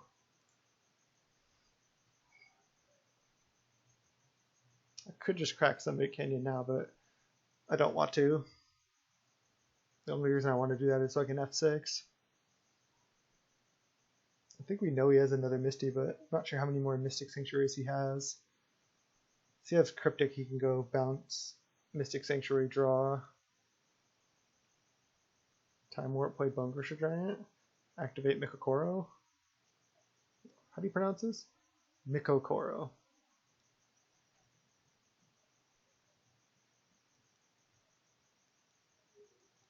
So we can get another Mystic Sanctuary. Get back Time Warp. I guess he's not doing that much with these Time Warps. Like, he can cast the Bone-Crusher Giant now. We are at 19. He's at 7. He's letting us draw. Is he just not going to give us another turn ever? If he ever does, then we just... He can't play spells on our turn. Is he fizzling? Wow. We gotta draw. We don't have any gas. Oh my god, this is insane. Oh, he has a... I thought for some reason that he was done time warping.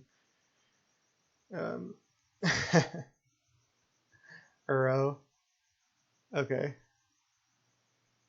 He can actually escape it this turn as well. So we're dead now. We can also maybe time warp and then escape it next turn.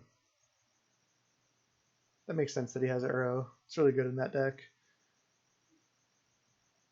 So his first draw just made his deck look way more jank, but it's not as jank as I thought it was, but still I don't think it's the best version of a time warp deck. And Fire's, yeah, it's done some work this game, but I don't know how good it is. Seems like he's not even going safe at the moment. Seems like he's going to cast Uro, but that's... I mean, if our hand was good, we might be able to kill him through that, but our hand is so bad that it's incredible. It's just like cool to see how bad our hand is.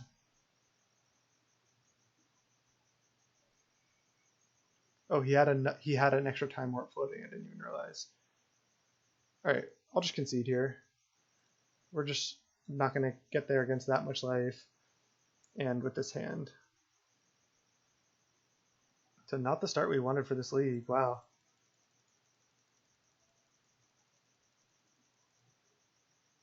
GG's opponent.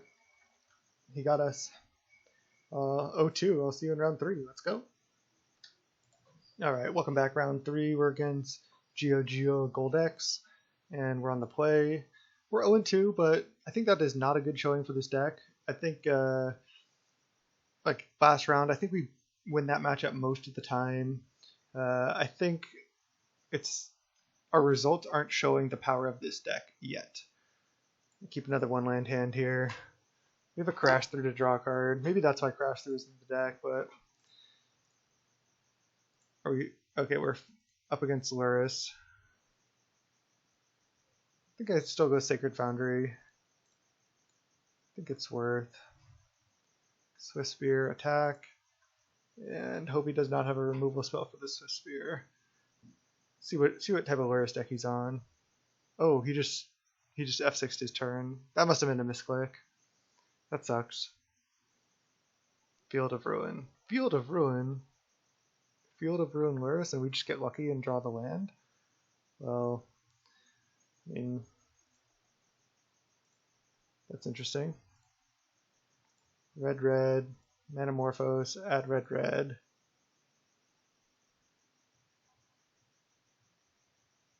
And just always yield to this. Red. I guess it's kind of awkward with light up the stage now. Maybe for that reason I am just supposed to go Bolt You, cast light up the stage. Maybe I wasn't supposed to Manamorphose. I actually like that. Bolt You, and then cast light up the stage.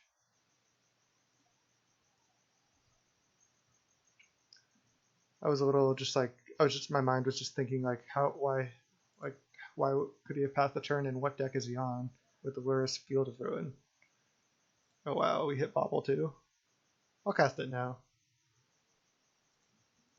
Make sure, guarantees I get the damage in. and he just concedes. So we don't know what he's on. I really don't know what Field of Ruin Lurrus is, so I'm probably not going to sideboard. Could just be like a black-white Lurrus mid-range type thing. But yeah, next turn we were going to get to the Lurrus, replay Bauble if we want, or just play a bunch of spells. We're hitting for 5 down to 11. So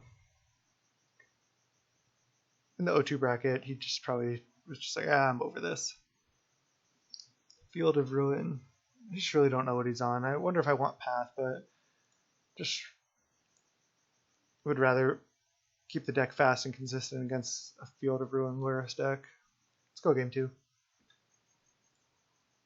Alright, reveal Lurrus. Our opponent will do the same. Oh! I do not know what he's on. Now he is not revealing Lurrus, so he put in some higher converter mana cost cards into his deck after seeing what we were on. Which I don't even know what what 3-drops plus do you want against burn. I'm gonna keep another 1-land hand. See what deep deck our opponent is on. Bird. Okay, well, that's gonna get darted.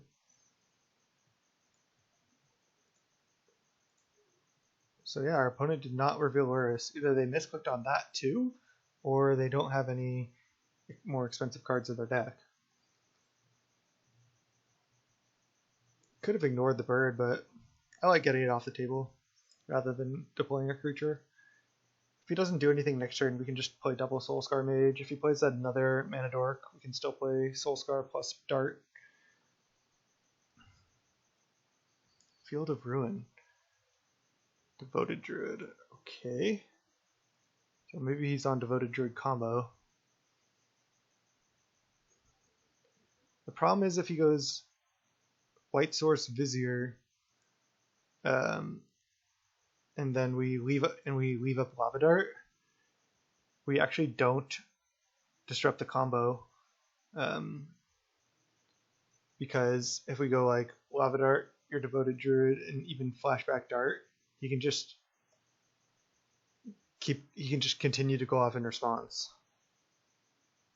Like, because we wait. So if you cast, well, we can't even Flashback Dart actually. What I was thinking, scratch what I just said entirely. If he plays Vizier, it's a 2/1. We try to Lava Dart it. That's our only form of interaction. Then he can just go off in response with Devoted Druid. So that being the case, I'm going to lead on Manamorphose, try to draw into a Bolt. If I don't, I'm just going to play double Soul-Scar and pass, and then hope he doesn't have the combo. I cannot use all these at once. Having double Sunbait Canyon, it's a little awkward, but I don't think it's that relevant. Okay, we drew Bolt, so that's perfect. So now I just bolt his guy and play a Soul-Scar Mage. Definitely want to get that off the table. This seems like a good matchup for us. So now I know what deck he's on, but I'm just surprised to see Field of Ruin in his deck and no Lurrus post board. I guess he could be black, white, green. Whoa. Black, white, green, blue. Oh, I guess he's Bant Lurrus. Field of Ruin our thing. I'm actually happy with that, because now I don't have to take as much damage. Does he have a path too? Oh, Giver. Oh, wait. Okay. I was going to say maybe I want to be flashing back darts here. But I don't think so. I guess I can go dart from hand and I only have to play one more dart to kill this. It's probably worthwhile. So I go here, take 2 damage, play Soul-Scar Mage, play dart, flashback dart, and then play Goblin Guide and attack. Play dart there, flashback dart there, play Goblin Guide. This is more like what I'm used to seeing with the deck. Hit for 5. Our opponent down to 3 cards in hand. We have a pretty nice board presence. Burton Forge Tender. So does this prevent all damage a red source of your choice would deal this turn. So it doesn't prevent all red damage. Whoa, he's just passing the turn? No, he's playing Forge Tender.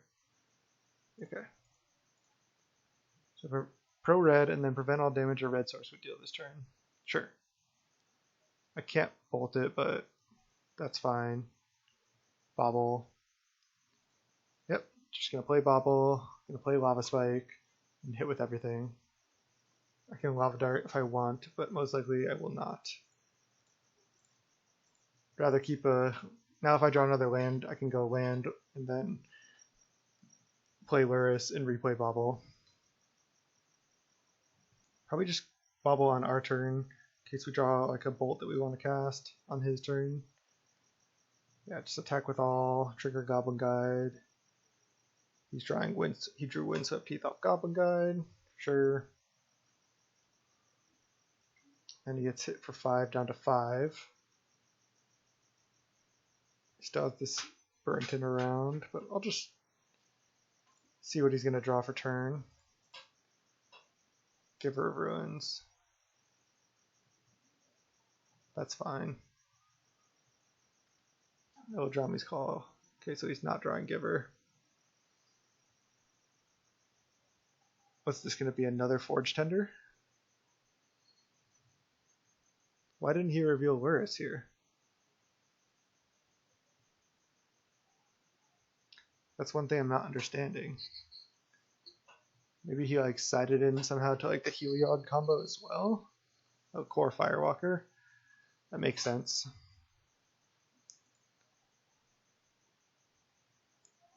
Light up the stage.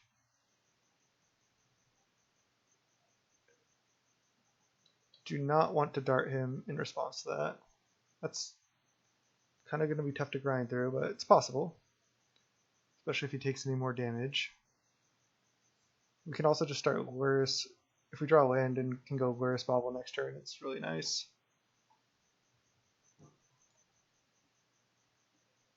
Lava Spike. Or Lava Dart, excuse me. So those don't actually do damage, but it can at least allow me to cast Light Up the Stage, so, and trigger Prowess. I'm going to do it. I know this doesn't actually do damage, but I want to cast this for 1, or just cast it at all.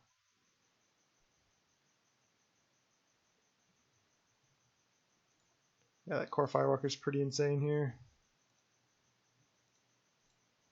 Cast this with Spectacle.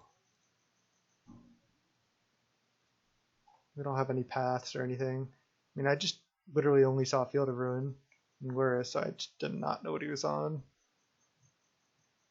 There's 2 more red spells.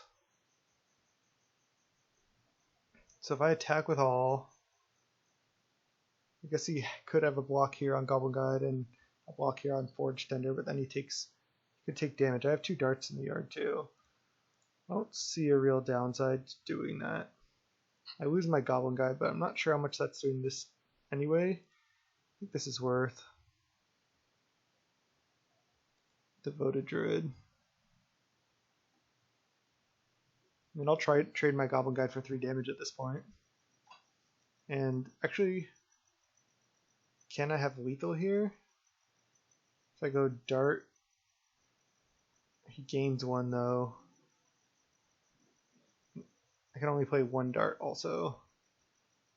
I think I'm just going to try to hit for 3, down to 3. I guess if I go Dart, he can't crack Flooded Strand. Because if I go Dart, he gains 2 life. Then he could Forge Tender this one. Yeah, I'm just gonna let this happen. I think that was a good attack.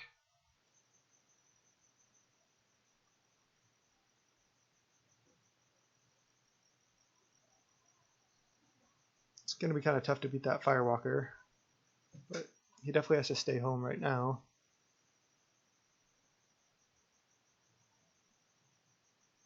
Maybe I shouldn't have made that attack, just considering I have another Goblin Guide. I can just try to build up a creature base and then kill him. But also any land I hit, then I can start going Lurrus Bauble. Just draw cards without playing red spells that way.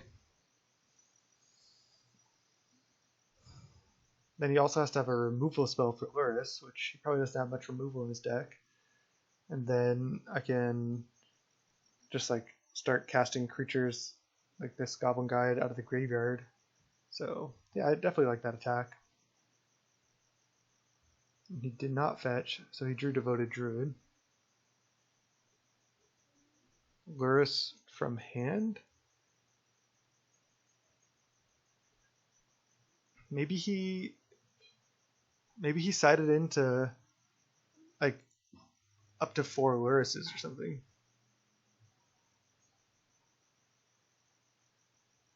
Man, I mean, he didn't even fetch. Could have played like anything from his graveyard, but he didn't want to. Swiftspear, huh? This is going to be tough.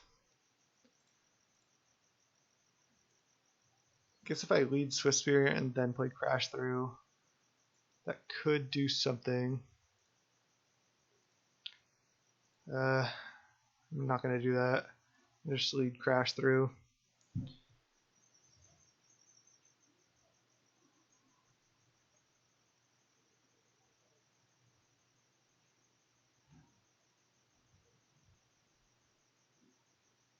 Draw Soul-Scar Mage.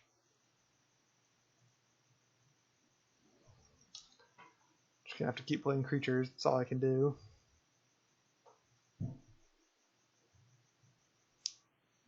So that's why he didn't reveal Lurrus, just because he probably is trying to play multiple Lurrus' main post board.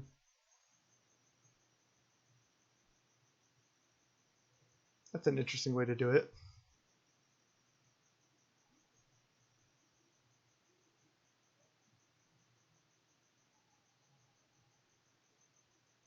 Alright, so he's down to 3, but he's probably able to combo off pretty soon, especially with Lurrus.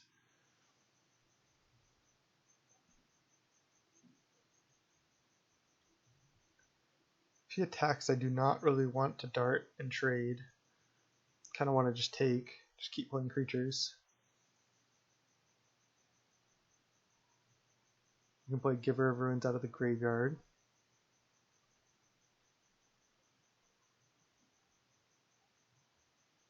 Finale for 2. Sure. Is this for Vizier?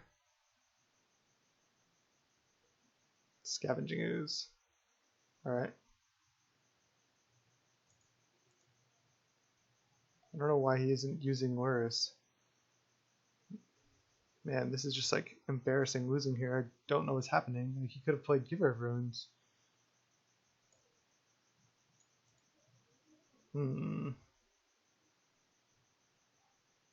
Alright, it's just untap. There's Lava Spike. I don't know if that does anything either.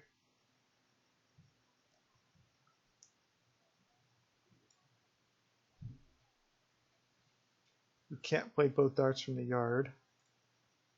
So I think my line is just to play Soul-Scar Mage, then play a Monastery Swiftspear, and pass.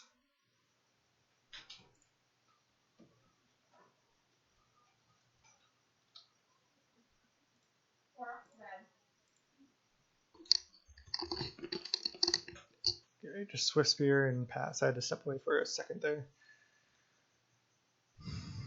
Not going to attack. I'm sorry, something must have got messed up with the recording. I think that was my fault. We were able to win game 3 there in a pretty nice way. I'm not sure exactly what happened with the recording. I'll have to double check, but hopefully you guys were able to see it. If not, I apologize. We got the win.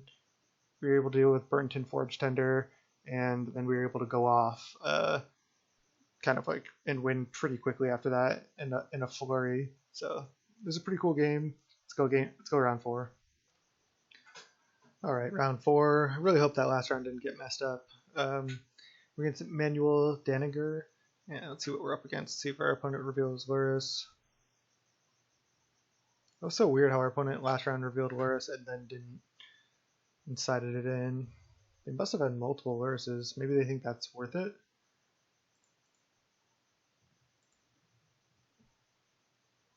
Lagging a bit here. Yep, we are against Lurrus. And our hand looks good. We're going to keep. We're on the play. I'll just leave Mountain Soul-Scar here. This hand looks really nice. Let's see if we're against the mirror, just some other random Lurrus deck. I'm actually surprised just how many different Lurrus decks there are, which is pretty cool. They are pretty much all tied together by this card. They all play it. You just basically have to. It's just like allows you to go T3 or once you have 3 mana, play Lurrus and then crack Bauble.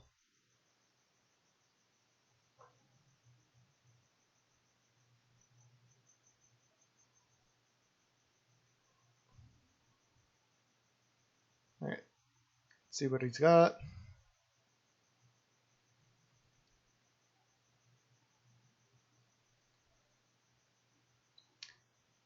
Opponent baubles targeting me, and then now he's in the tank. Maybe he's trying to decipher what we are, but he should know. I mean, we played Soul-Scar Mage, maybe he's deciding what land to play. Alright, Watery Grave. Pass. Interesting. He draws a card for Bauble. He knew about Goblin Guide. Interesting, interesting. I think I just play both of my creatures out. I think that's best case. It's best for us. Just get all the creature threats down, then start playing the spells. Attack with all.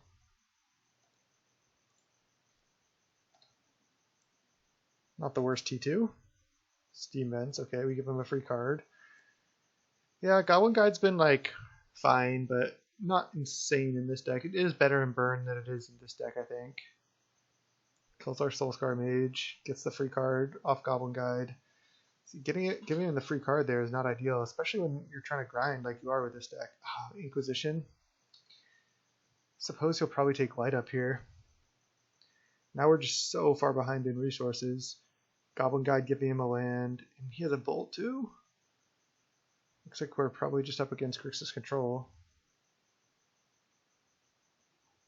Alright, well, play Seal of Fire, attack with both, and then play Soul-Scar Mage.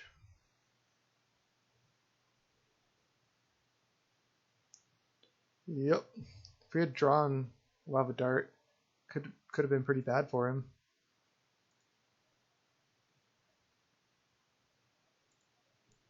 Seal of Fire is really nice in the Lurrus mirrors, just because you can play it and then it sits there, and then it like threatens to kill their Lurrus. Of course he hit. Oh, he hit Forest? Okay, it looks like we're just up against 4-color control. Not even a snow-covered forest. It's just a basic forest. Okay, so now I think we're just up against 4-color Death Shadow.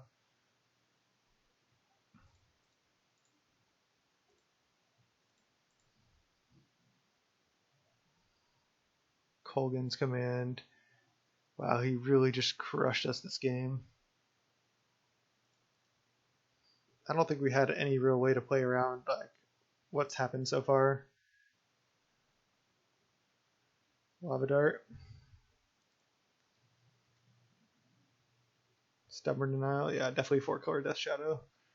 Okay, he's down to 9. Maybe he'll take some more damage as well. We have Seal of Fire plus Lava Dart already. There's the Shadow.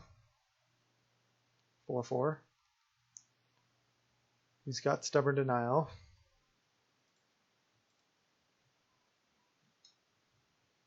Definitely don't want to dart him or anything right now. There's Swiftspear. Interesting. He's got Stubborn Denial as well. I'm just going to play Swiftspear and pass. I don't need to try to kill Death Shadow. He has Lurrus. I want to save my burn for his face too. He certainly might need to try to take more damage in order to kill us. Now we know for sure what we're up against. The green's probably for Goyf. Maybe some other random cards he wants, like Abrupt Decay. Yeah, no attack. Makes sense. Do I Lava Dart him? Am I going to Lurrus if I draw a land? I'm just not going to Lava Dart.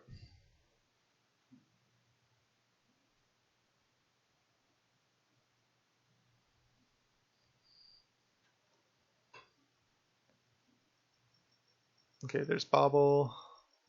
It's not the worst draw ever. If we do find a third land next turn, it'll allow us to Lurrus and get an extra card off of it and start gaining some card advantage back in this game. We'll crack this one on upkeep to play around any Thoughtseizes or anything. Still not going to attack with Swiftspear. Want to keep waiting. And I don't want to have to sack a land to this dart yet. Snapcaster Mage push. It's really good. Guess I'll let him cast the Fatal Push here. Kill our Swiftspear. Then I'll dart his Snapcaster Mage. Well, he can't counter it.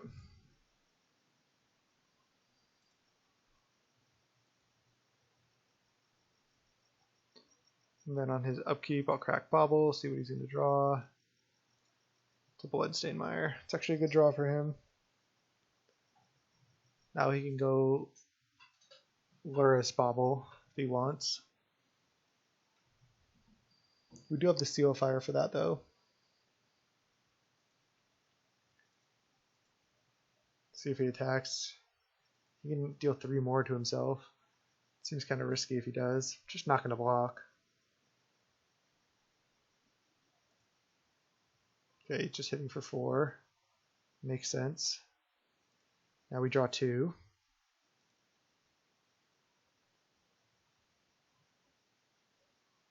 I feel like he might even have a counterspell for this Lurrus. Bolt, Dart. Interesting. So we have 3, 4, 5, 6, 7, 8 points of burn. I'm going to start by just attacking with a Goblin Guide. I could see a situation where we're able to resolve all these spells and kill him. You might not want to crack Bloodstained Mire as well. Ooh, is he going to take to get Death Shadow bigger? No.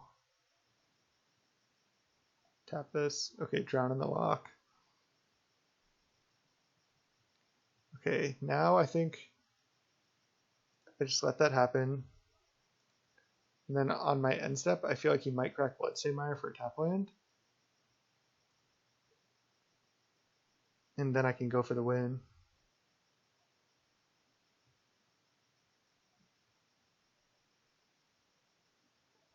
He should not fetch here. Okay, but he does. So let me recalculate. 3, 4, 5, 6, 7, 8. Definitely going for it. Unless he has Force and Negation, which I don't think he can play in that deck. Then we have him. Lava Dart you.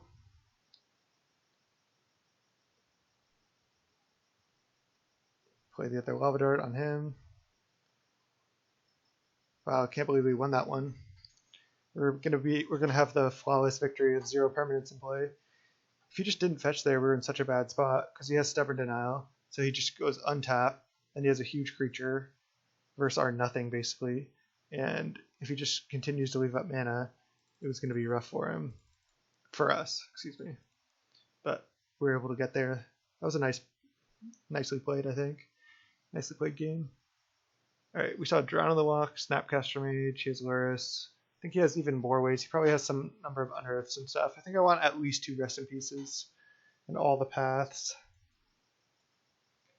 And again, I don't think I want Spike. These games are probably going to go longer. Let me just do a similar board. Maybe Crash Through I don't want in this matchup.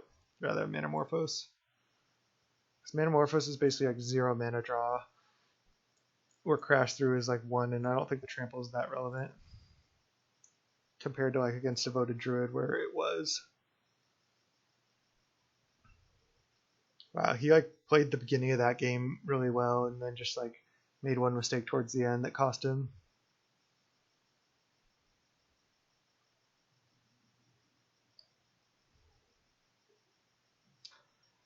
Definitely reveal Lurrus. Alright, we got a mulligan. This is 0 lands.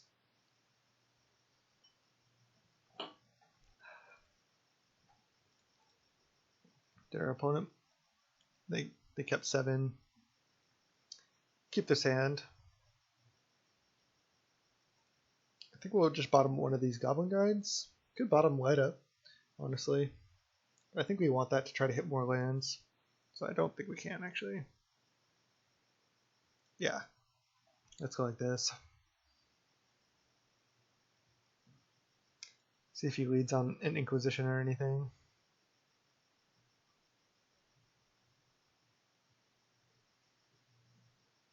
Just leaving mana up. Just definitely play Soul-Scar Mage. Might get Fatal Pushed. Kind of be surprised if it didn't. Okay, just tap land. Might just get killed on his turn. If we draw a land, it's really nice. Nice, we do. That's huge. Wasn't a white source, but we don't need to rush on this Rest in Peace anyway. So now I'm going to play another creature for sure, but I'm only going to play 1, I think, because I want to be able to light up. No, that seems wrong to me. Just going to play double Swiftspear and just start getting in there. I can light up next turn, because now I should be able to Spectacle light up next turn. I'm assuming he can only kill one of these. I'm also, because I just drew the 2 basic mountains, I only have 3 in the deck. I can't cast Lurrus on T3.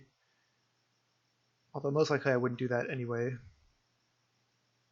So as long as we don't draw the last basic mountain, we should be fine to cast Lurrus at some point. Wow, he just kept a weird hand over there, or what?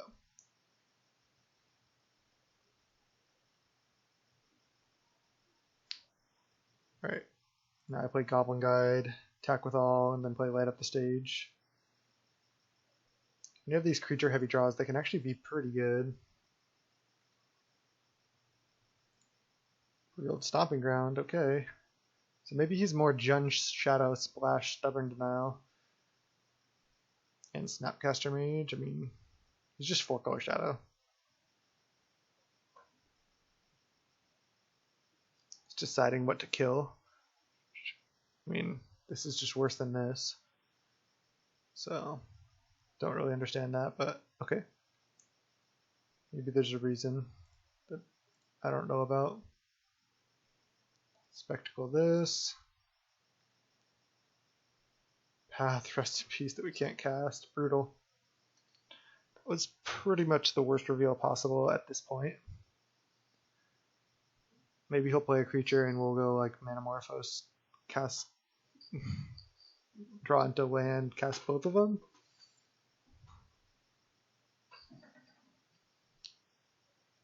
Okay, well we drew Manamorphose, so let's lead on that. This might just get countered.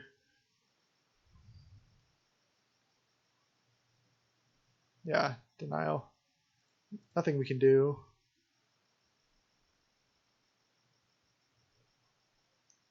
That was just a terrible light up the stage. We can't gain any value out of it. We just can't cast these. I was thinking about adding another land, the 19th land. I was like, oh, I could just add one more basic. And I was like, no, actually, I can't really. 2 damage, we discard a card. I think I'm just going to actually discard Rest in Peace as well. I want to keep all the burn.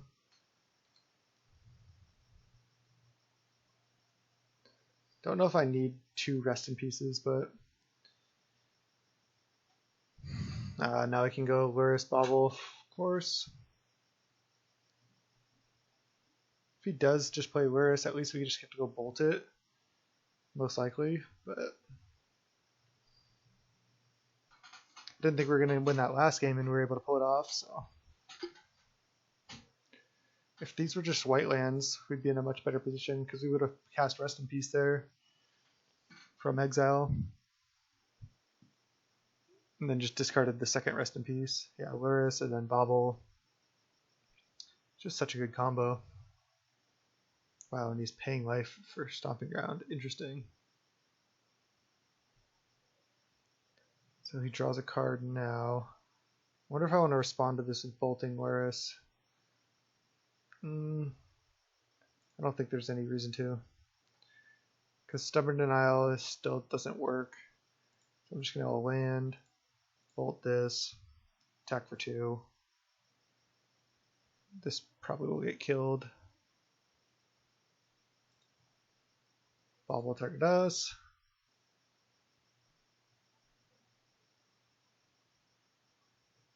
Assassin's Trophy, our guy. Well, funnily enough, we don't have a white source, obviously, so we still can't cast Lurrus.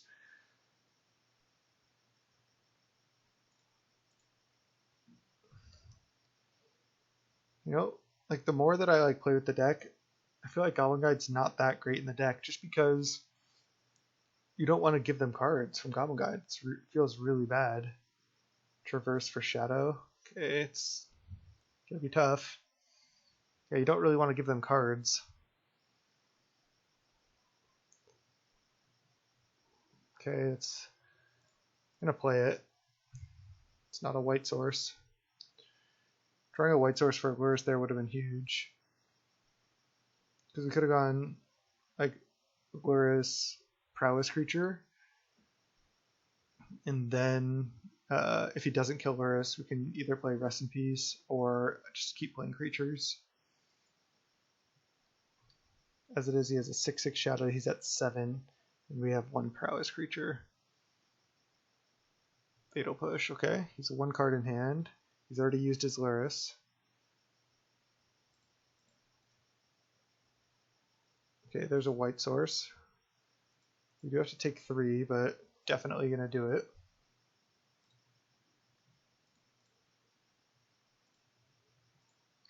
Cast Lurrus. See if this resolves. He has 1 card in hand. Can't play Rest in Peace, but probably wouldn't anyway. Just going to play Soul-Scar Mage. Okay, Drown on the Lock, so he had the counterspell as his last card. So our opponent at 7 with a 6/6 shadow. See if he gets greedy and tries to pay more life.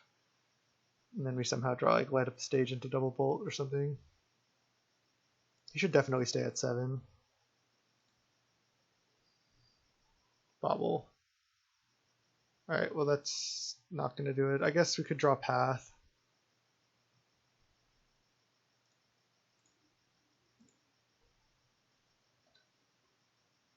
Polluted Delta on top.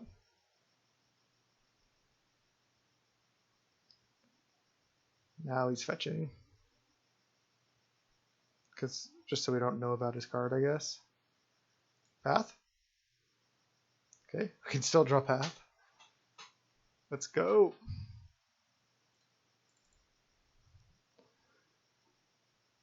Manamorphose, white. Gotta call it with the double white and Goblin Guide. Now he just attacks for 7, we're dead. Could have made him attack, but don't think there was any reason to. That was another good game. I think the 2 Rest in Peace is fine. He also has Traverse. Maybe we want all 3. He could also have Goyf. Alright. He just hot double Rest in Peace though. Just gonna keep it at the 2. Let's run it back. I think not having the Lava Spikes is fine. This matchup's just too grindy for like a 3 damage face card, I think. If you keep those in your deck, like often the opponent can just stabilize and then the 3 damage to face isn't end up being relevant, where you want all your cards to have like an impact on the board or, you know, do something.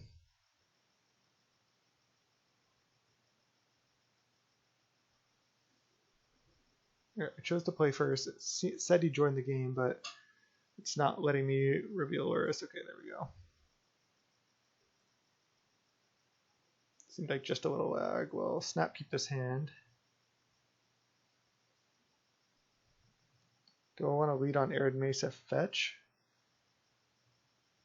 I'll just lead on Sacred Foundry. Goblin Guide, hit for 2.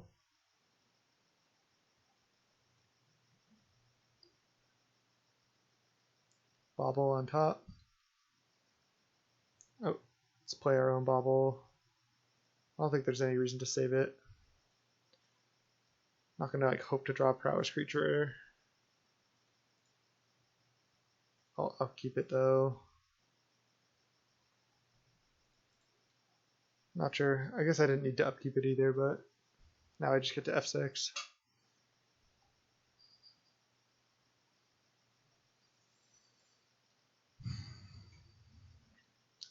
Same looks good. I mean, next turn I can just go attack and then light up the stage.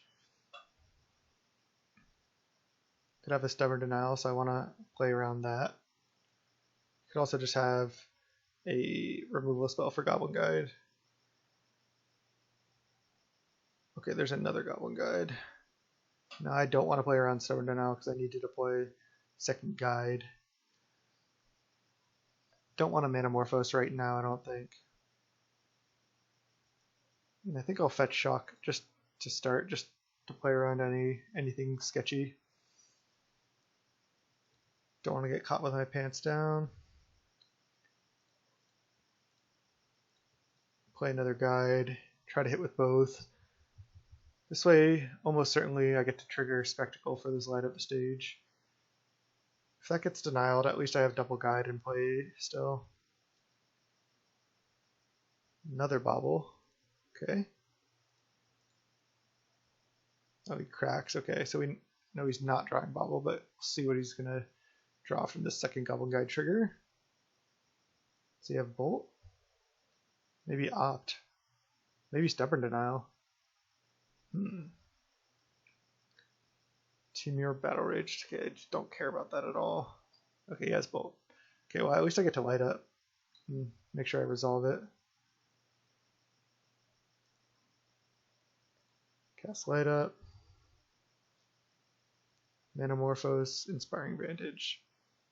It's fine.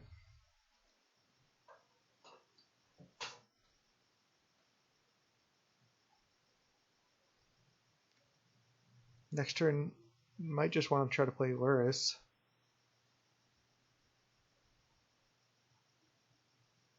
Probably fire off some Manamorphoses next turn.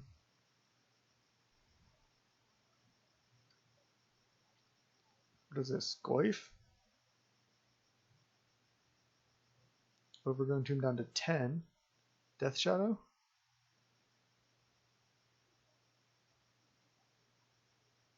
No. Collective Brutality. Is that all 3 modes? Yep.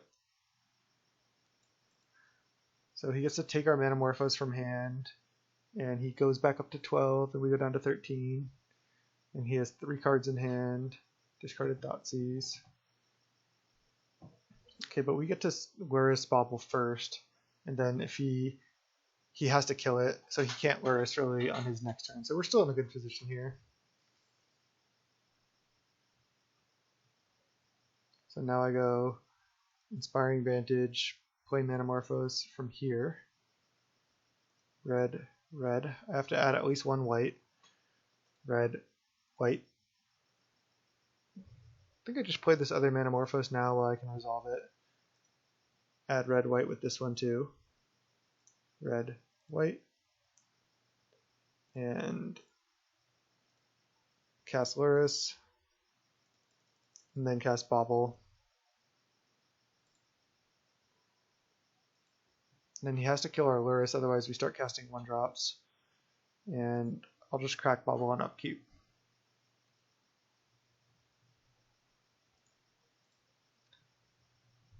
It's just so good. You're just this like burn deck, and then you just have this like card advantage-y threat in the 3-drop slot that like you wouldn't have otherwise. Okay, Inquisition, that's fine. So he probably has some type of bolt or something for this Lurrus. Oh, maybe not. He just doesn't have it? Wow. That's insane for us. He didn't have another land. Wow. So our creatures in our yard are just Goblin Guide, Goblin Guide. But considering he doesn't have another land, I mean, I could just either Bauble or Seal of Fire. Maybe playing Goblin Guide's worth it. He does have Death Shadow though, so I don't really want to damage him right now. Maybe Bauble is the way to go. Just drawing a random card might be better than Seal of Fire. I don't think so. I think I'm going to just play Seal of Fire.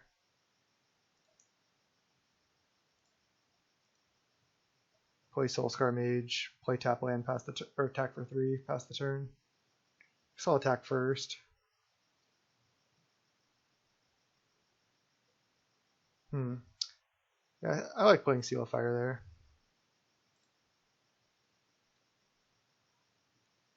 So we hit him down to 9. And we have 7, 8. Let's see. 1, 2, 3, 4, 5, 6, 7. So we don't have lethal. So I'll just play Soul-Scar Mage, play a tap land, pass. He could easily just have Stubborn Denial here.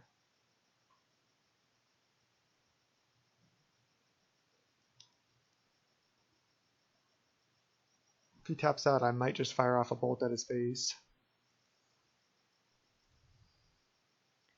We still have Lurrus in play, which is just insane card advantage. And on 2 mana, he's not going to be able to deal with that Death Shadow. That's fine. I really feel like he has a Stubborn Denial. So that being the case, maybe I should just dart him now. I mean, our mana's, he has a 4/4 Death Shadow, so he can trigger the Stubborn Denial. I'm just going to dart him. Because then we can use the mana to replay Seal of Fire.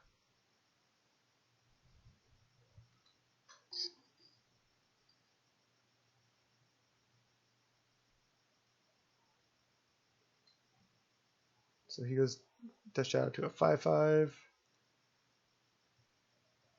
Let's just crack. I guess it doesn't matter. Guess we don't need to. So yeah, just go crack Seal of Fire, target you. Play Seal of Fire. Trigger Prowess.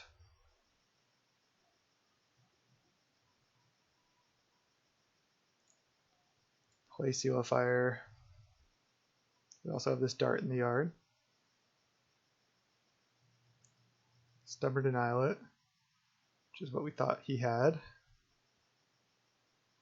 And now I just get to go attack with both. Bolt him.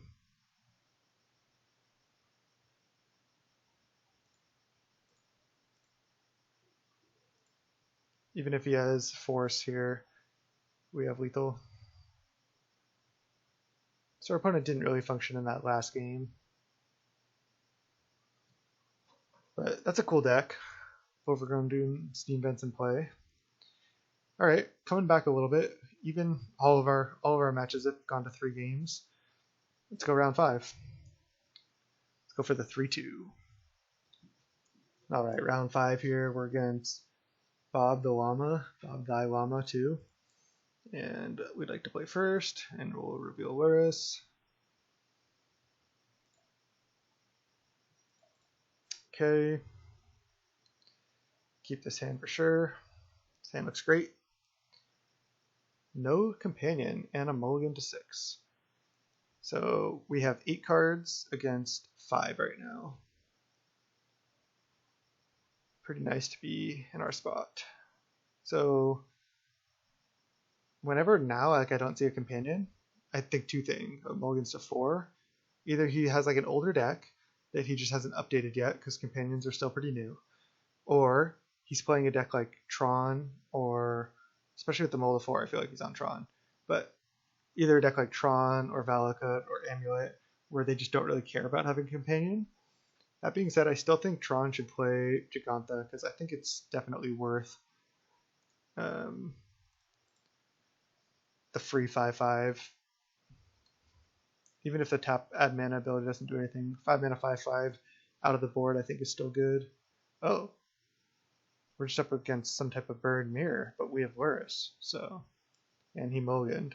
So yeah, again, it's 8 cards against 5. Arid Mesa, so we'd have to fetch Shock, but we're going to have to do that anyway. So let's do it.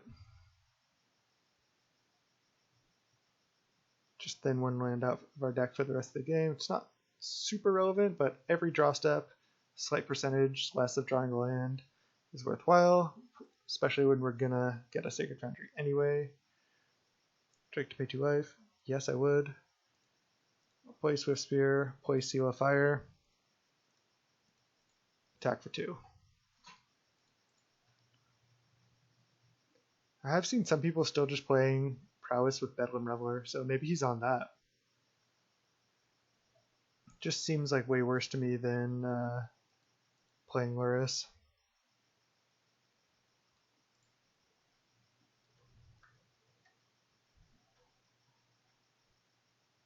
Seal of Fire is great. It's just a really strong card. You get to trigger Prowess. Oh, Marsh Flats? Maybe it's just some Mardu control deck or something. Black-red, maybe? Fatal Push our guy? Sure. Don't really want to Lurrus and just have it get killed. So I'm not going to. Because if we draw another land, it's great. Just going to run out of Seal of Fire, pass.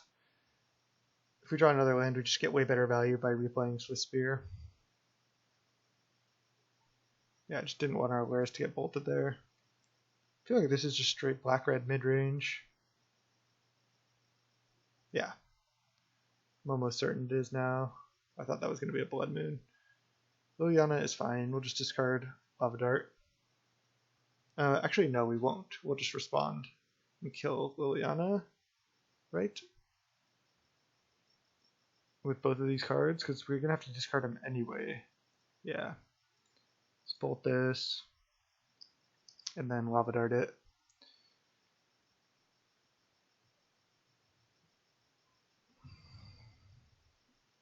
And our opponent's going to be down to 0 cards, so now I'll just play Lurrus, because he has to top deck a removal spell now. And especially if we draw a land, we get to still play a Swiftspear. And Dart. And he has to discard a Liliana. We'll have 6. See what he discards. Inquisition. Okay. Yeah, it's 2 mana efficient for him to play Inquisition there. I was thinking maybe he should have played that first, but I don't think so. I'm actually just going to play Lurrus now, because again, he has to top deck an answer to it. I know he has a lot of answers in his deck, but if this survives, it's just so good for us.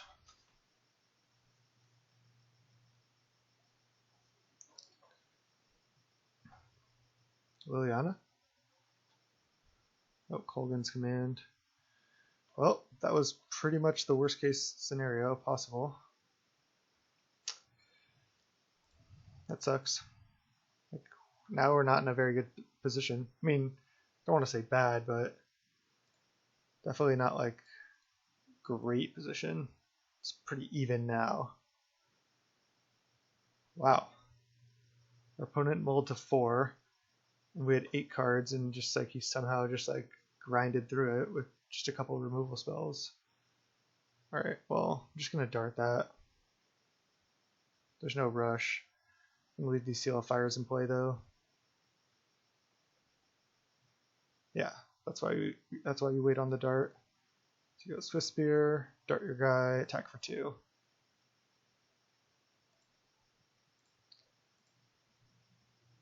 Man, him drawing that Kolgan's Command 2-for-1 was pretty insane. The Liliana was also essentially a 1.5 for 1. And then the removal spells just killed our guys. But he's still top decking, so any land he draws is pretty bad. I guess any land we draw is pretty bad too.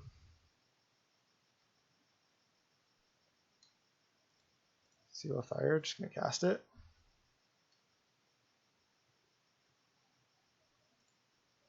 Attack.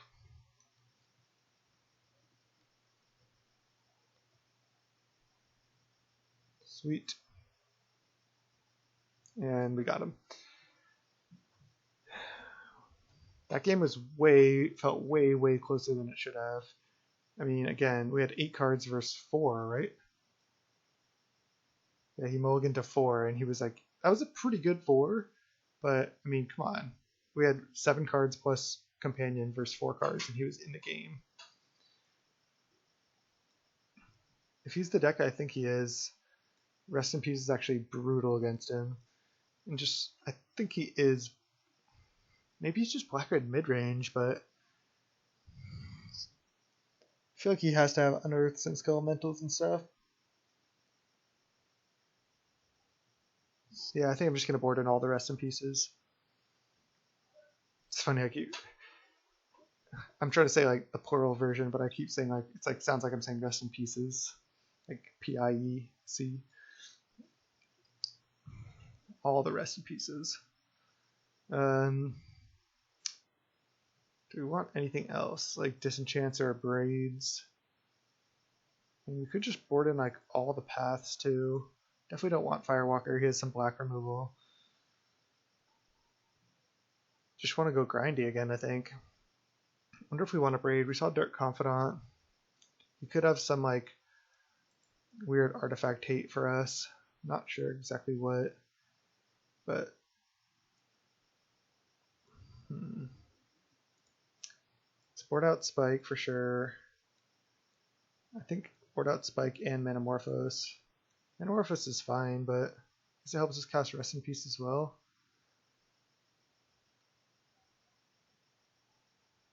Maybe board out Crash Throughs.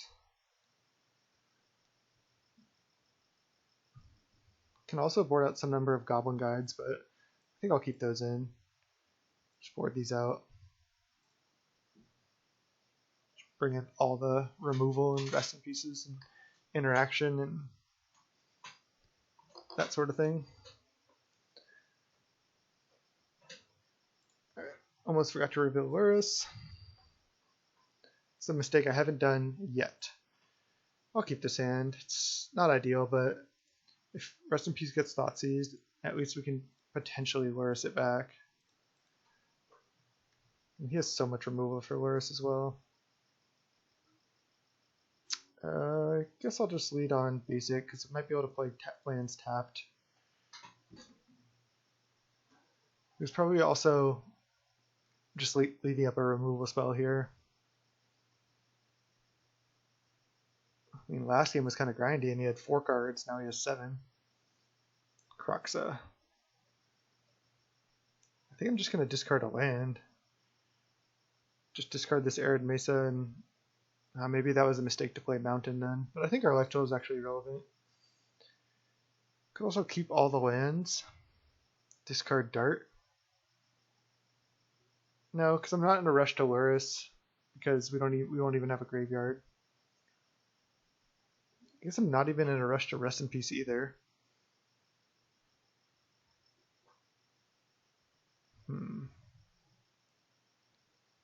So he has to sack it. I think discarding a land is worth it. This matchup's really grindy.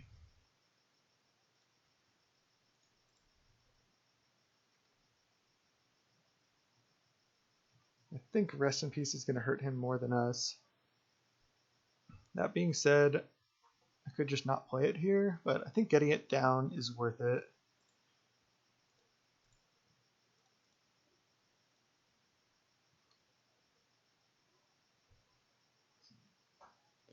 Yeah, it's a non-bow with Lurrus, but if his hand is like Unearths and Skelementals, and oh, he could go Skelemental here. Speaking of, oh, Ransack the Lab. Yeah, he's definitely black-red mid-range. Okay.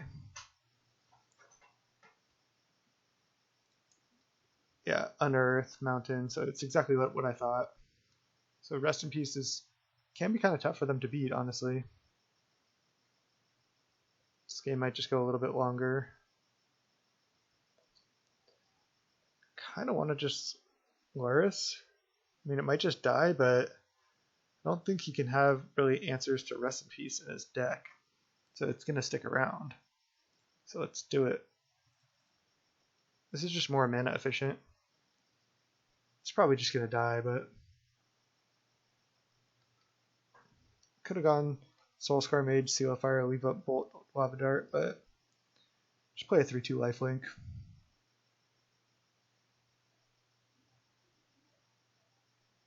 Kolaghan's Command.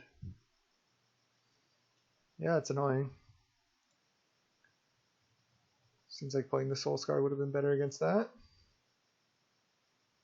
Bauble. Guess I'll just play Soul-Scar, play Bauble, play Seal, pass. And now we're pretty safe against his discard.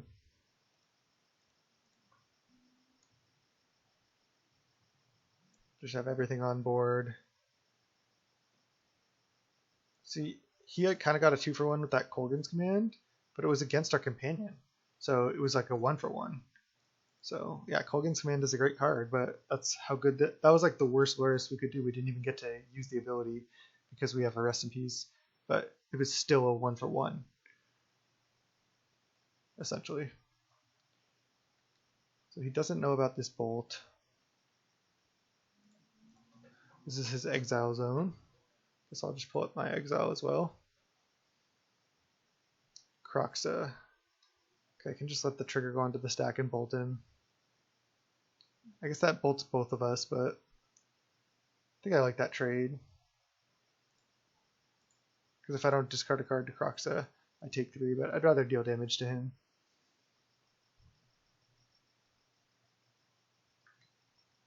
If he has Skelementals, these Seal of Fires are just insane against them. 12 to 15.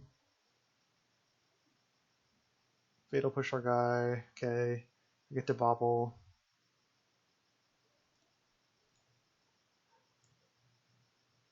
Inquisition. Sure.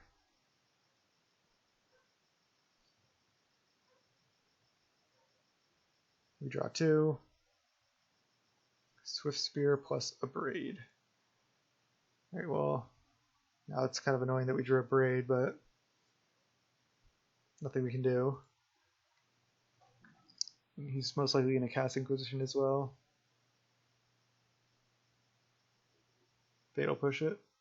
Nothing we can do, right? Yep. Just keep grinding. Yep. It's unfortunate. Lightning Skill Elemental. I mean, I could just take 6 off that, but I don't think I really want to. I mean, maybe it's worth. Does he have 4 bolts in his deck, you think? And even then, what are the likelihood that he'll draw into them? And I guess we can't really gain life. I'd rather just stay at 11. I'd rather just trade 2 for 6. This game's probably going to go on for a little while. Alright, Goblin Guide's reasonable.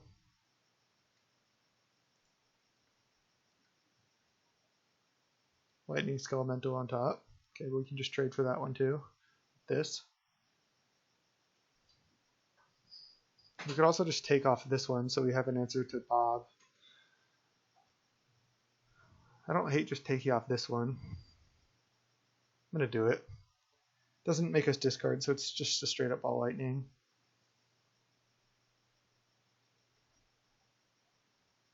Keep our Seal of Fire around for like something that stays in play.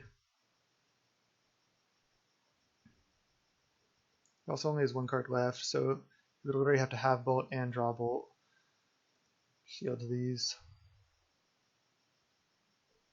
What was revealed?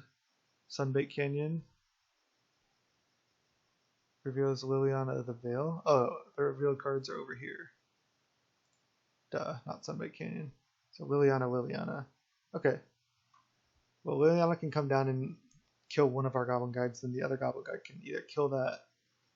Yeah, and then we can just keep Seal of Fire around. Alright, we're starting to claw our way into this. He's going to have to make us Edict for sure. Okay. Try to attack Liliana for sure. Another Goblin Guide. Sure, I'll play it. Just going to attack him with one of the Goblin Guides. I really doubt he has a removal spell. Drawing all these creatures was definitely nice. If he has a removal spell, I guess I can let the Liliana tick up once as well. Also, alternatively, I could just ignore this Liliana. I think it can just get out of hand, though. It's better just to keep trading. There's Dark Confidant. It's tempting to just like attack both at him, but I don't think I want to do that. Because if he draws like a removal spell or something relevant, oh man, that is something relevant. Now we need to draw like a removal spell ASAP. Any burn spell, please. Okay, well we can shrink it. So we can go play Soul-Scar Mage.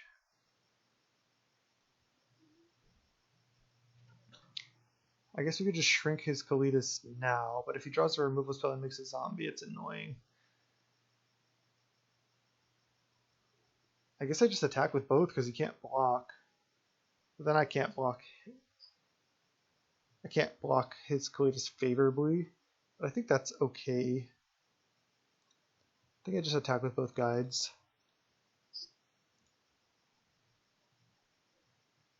Seasoned Pyromancer on top. That's actually a good one for him, because he's going to get to draw cards off of it.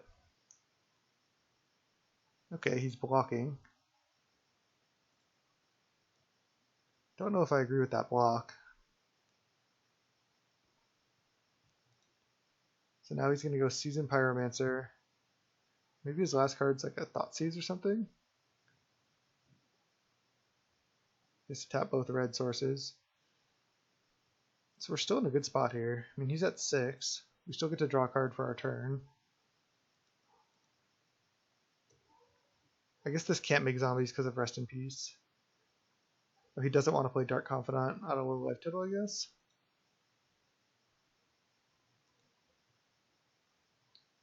Bauble. Okay. Gonna want to crack Bauble on his turn. Could draw an instant, but he could also draw a hand disruption spell. Just gonna attack with everything.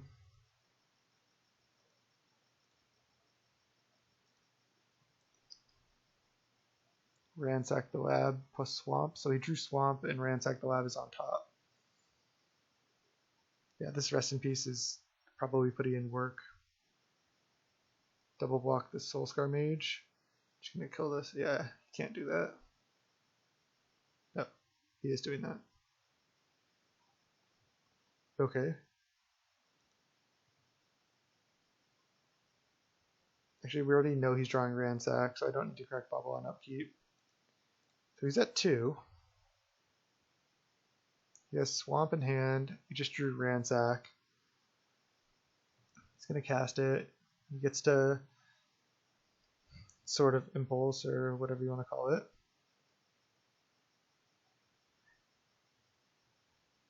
Is this a Karoxa plus Bolt?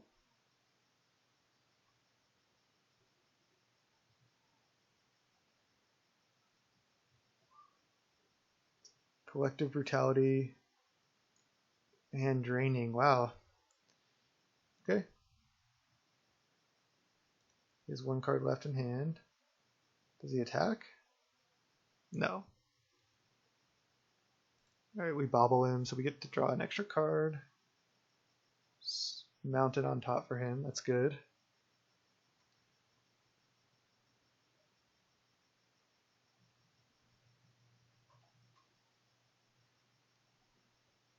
Lava Dart. That actually doesn't quite do it.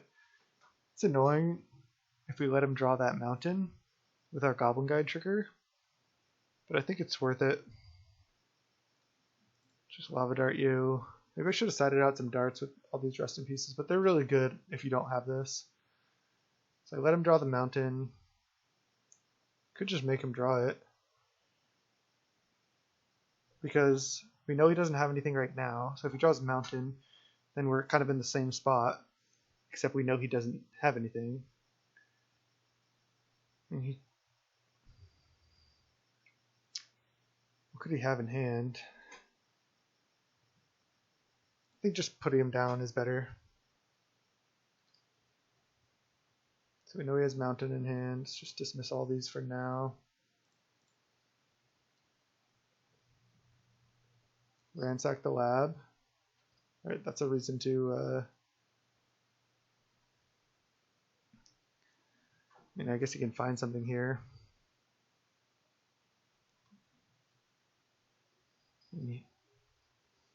Bolt doesn't kill us right now. Bolt Goblin Guide. Okay, we have a lot of stuff we can draw. I'm not gonna crack Arid Mesa because I don't want to die to Bolt. Because we're at 4. Second rest in peace. Suppose cast it. We could lose still. Double exile the graveyard. Oh, lava claw reaches. Okay, pressure's on. Come on, draw step. Oh, and okay, well, I'm not gonna play it. He's obviously just gonna kill us here. Wow. Couldn't quite get there. We had a couple draw steps.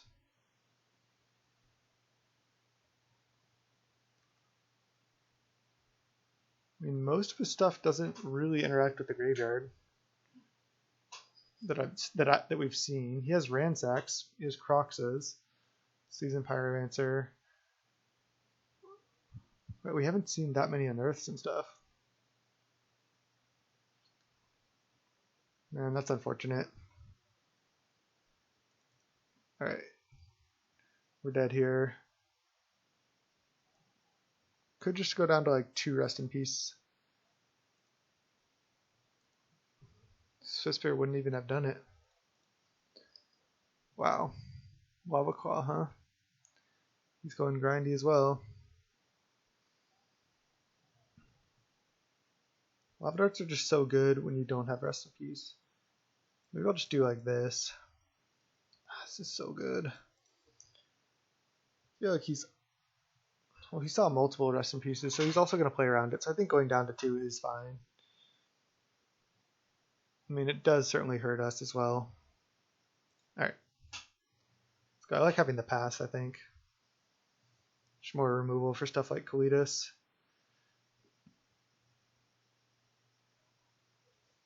Alright, can we just crush here? Reveal, okay.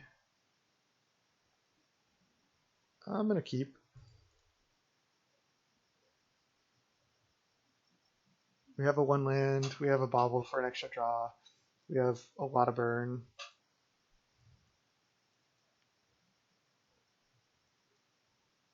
Problem is he can probably just kill this Soul-Scar Mage, but we'll see.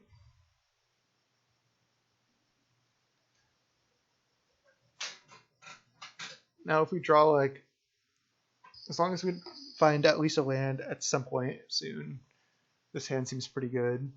If we draw a couple spells and miss like our first land drop for 1 or 2 turns, at least we're going to have a ton of gas. So yeah, I definitely like this hand in this matchup. Opponent on 6 cards. We're going to upkeep Bauble.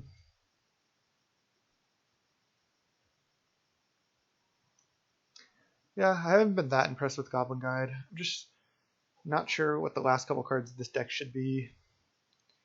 You can play Searing Blaze, you can play Boros Charm. I wasn't really impressed with Blister Coil Weird also. Being a 1/1 is actually pretty relevant.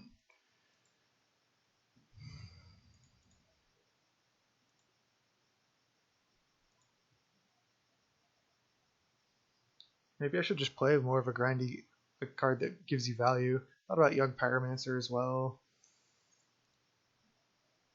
I forget the name of that card, the 2 mana 2/1 prowess, and when it comes into play you exile the top card, you can play that card until end of turn.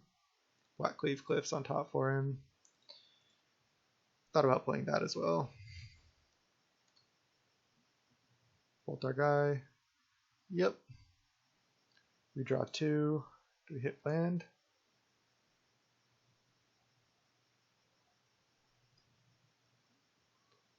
Let's see. We do. And now we just need to hit a white source would be nice. Then we can go Lurrus Bauble, which is huge.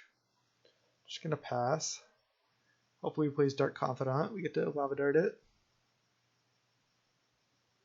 Inquisition. Alright, we just let that resolve. Sees our hand to 5 burn spells.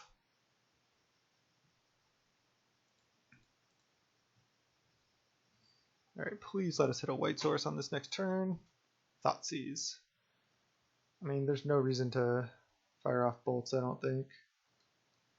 Rather keep them.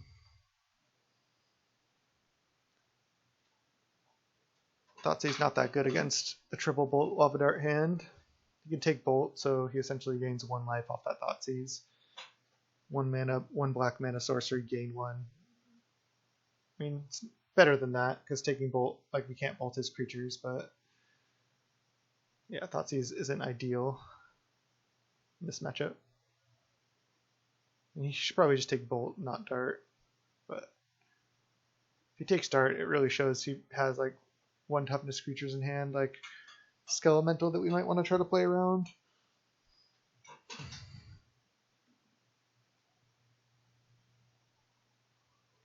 Like, even if we hit land and he takes dart here, the fact that he's thinking so long, like, does make me think he has Skelemental. That being said, I don't know if we should play scared. Yeah, he takes bolt.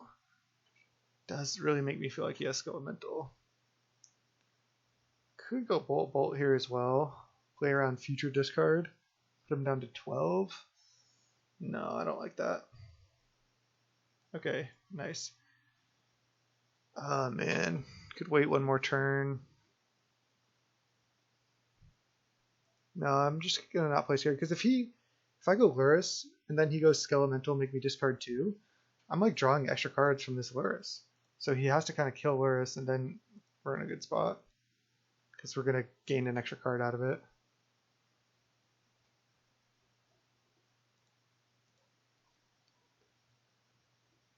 Alright, I'll just upkeep this Bauble again. If we draw something we don't want him to discard, it'll kind of protect it in that way. Inquisition. Okay.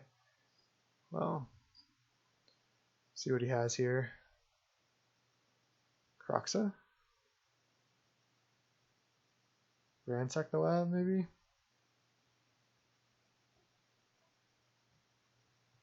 Oh, Collective Brutality, all 3 modes?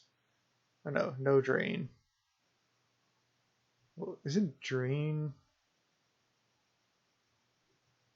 I guess he doesn't want to get rid of his last card. So he takes another bolt out of our hand. We drew a card off that Lurrus too. His deck just has so much removal. Inquisition take another bolt. So it turns out if we just had fired off the bolts, it would have been better. But of course it's hard. It's easy to say that in hindsight. Now we have 3 lands versus 3 lands, and we have 3 cards versus 0. See what they are. Seal of Fire, Path, Lava Dart. Okay. We're definitely ahead at this point. He has some whammies like Kalidas, but we have Path at this point. Just depends what order he draws like his hate in, basically. Like if he draws Kalidas now and we have the Path for it, it's great. If he draws Inquisition now, obviously it's not great.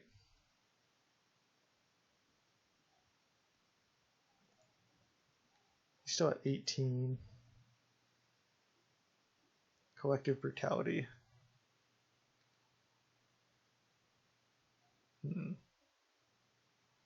He's not drawing the Collective Brutality. That's interesting. Thinks he can do better than Collective Brutality off the top. And that at least kills Goblin Guide. don't know if I agree with that play. Is he hoping to draw like Kalitas or something? I mean, Bolt. And that does the same thing. Alright, just let that happen.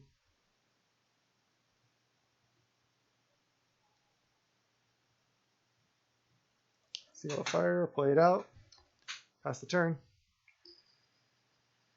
Yeah, now I wish I waited longer on that Lurrus. Maybe I should wait longer in these grindy matchups. Skelemental, well, that's gonna get darted.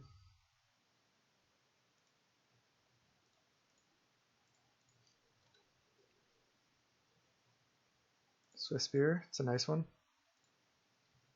I'm not gonna dart, I'm just gonna hit for 1. It was definitely right to play out the Seal of Fires earlier to play around other discard effects. Blackcleave Cliffs, okay, that's what I like to see. Sunbaked, so at least if we draw a land, it's the best one to draw. Okay, drew another land. Attack just for 1.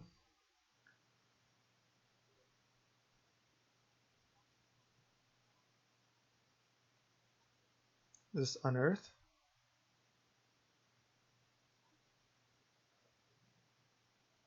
Liliana. Ugh.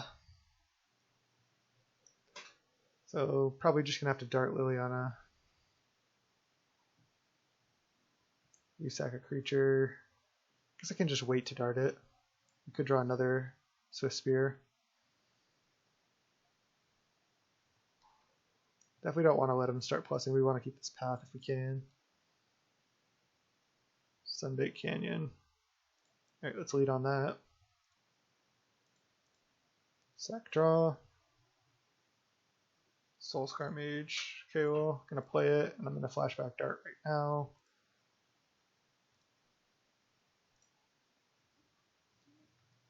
Pass.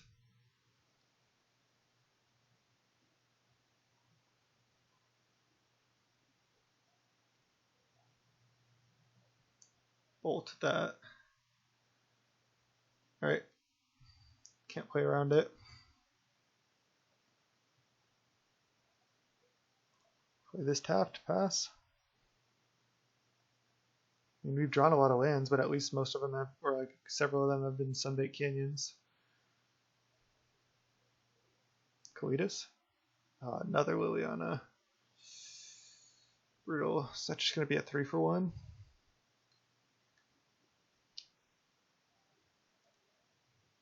Discard Mountain. I mean, I can double Seal Fire it.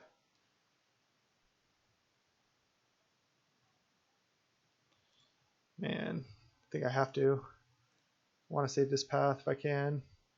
I can't let Liliana just stay around.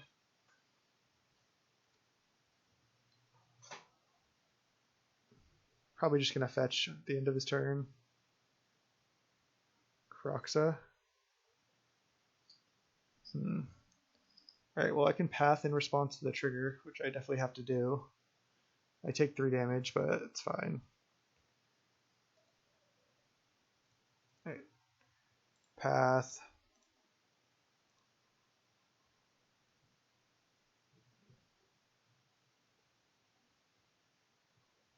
Because he's just going to get to bring back Kroxa next turn. And I can't keep a path in hand. Yeah, Sacred Foundry.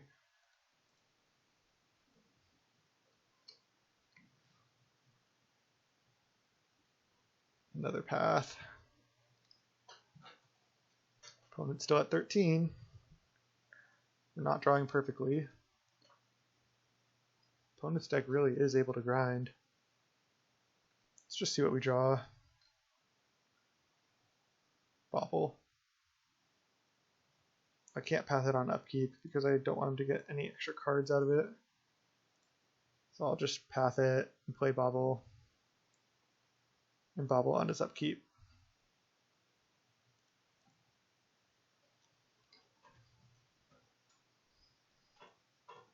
See what he draws turn, just in case he doesn't want to play it. Ransack the lab. Well, he's definitely going to play that.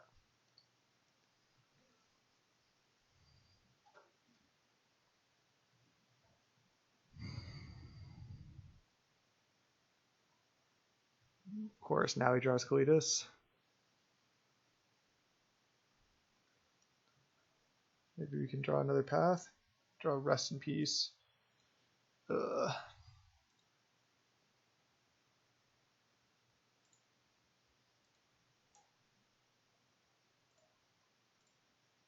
He's going to get to gain 3 here.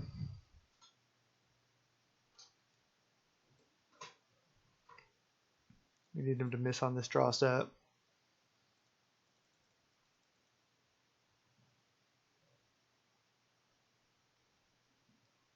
He probably doesn't have that much that interacts with the graveyard anymore, especially after seeing the multiple Rest in Peace. Oh, Kolaghan's Command draw step. Brutal.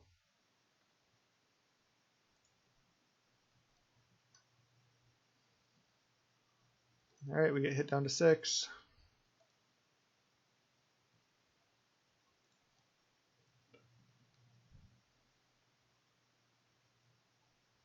Maybe this matchup just is kind of tough. Maybe his cards are just like grindier than ours.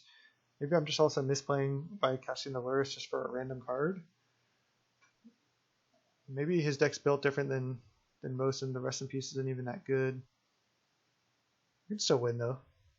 Alright, now it's going to be rough.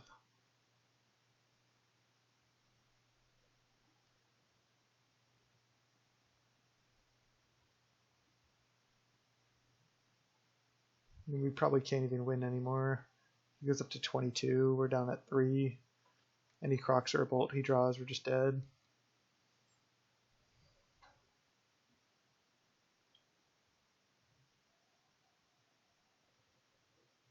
Seasoned Pyromancer. Yeah, we're dead. GG's. This was a pretty disappointing league as far as the 2-3. But really felt like I didn't get to fully showcase the power of this deck. That being said, I've played it a fair amount. I'm probably going to be playing some other decks, testing them out. I still think there's a good chance I would register this deck if I was playing in an event. But I hope you enjoyed the videos. This is youtube.com/snapbolt. I really appreciate it if you'd subscribe to the channel. And until next time, thanks so much.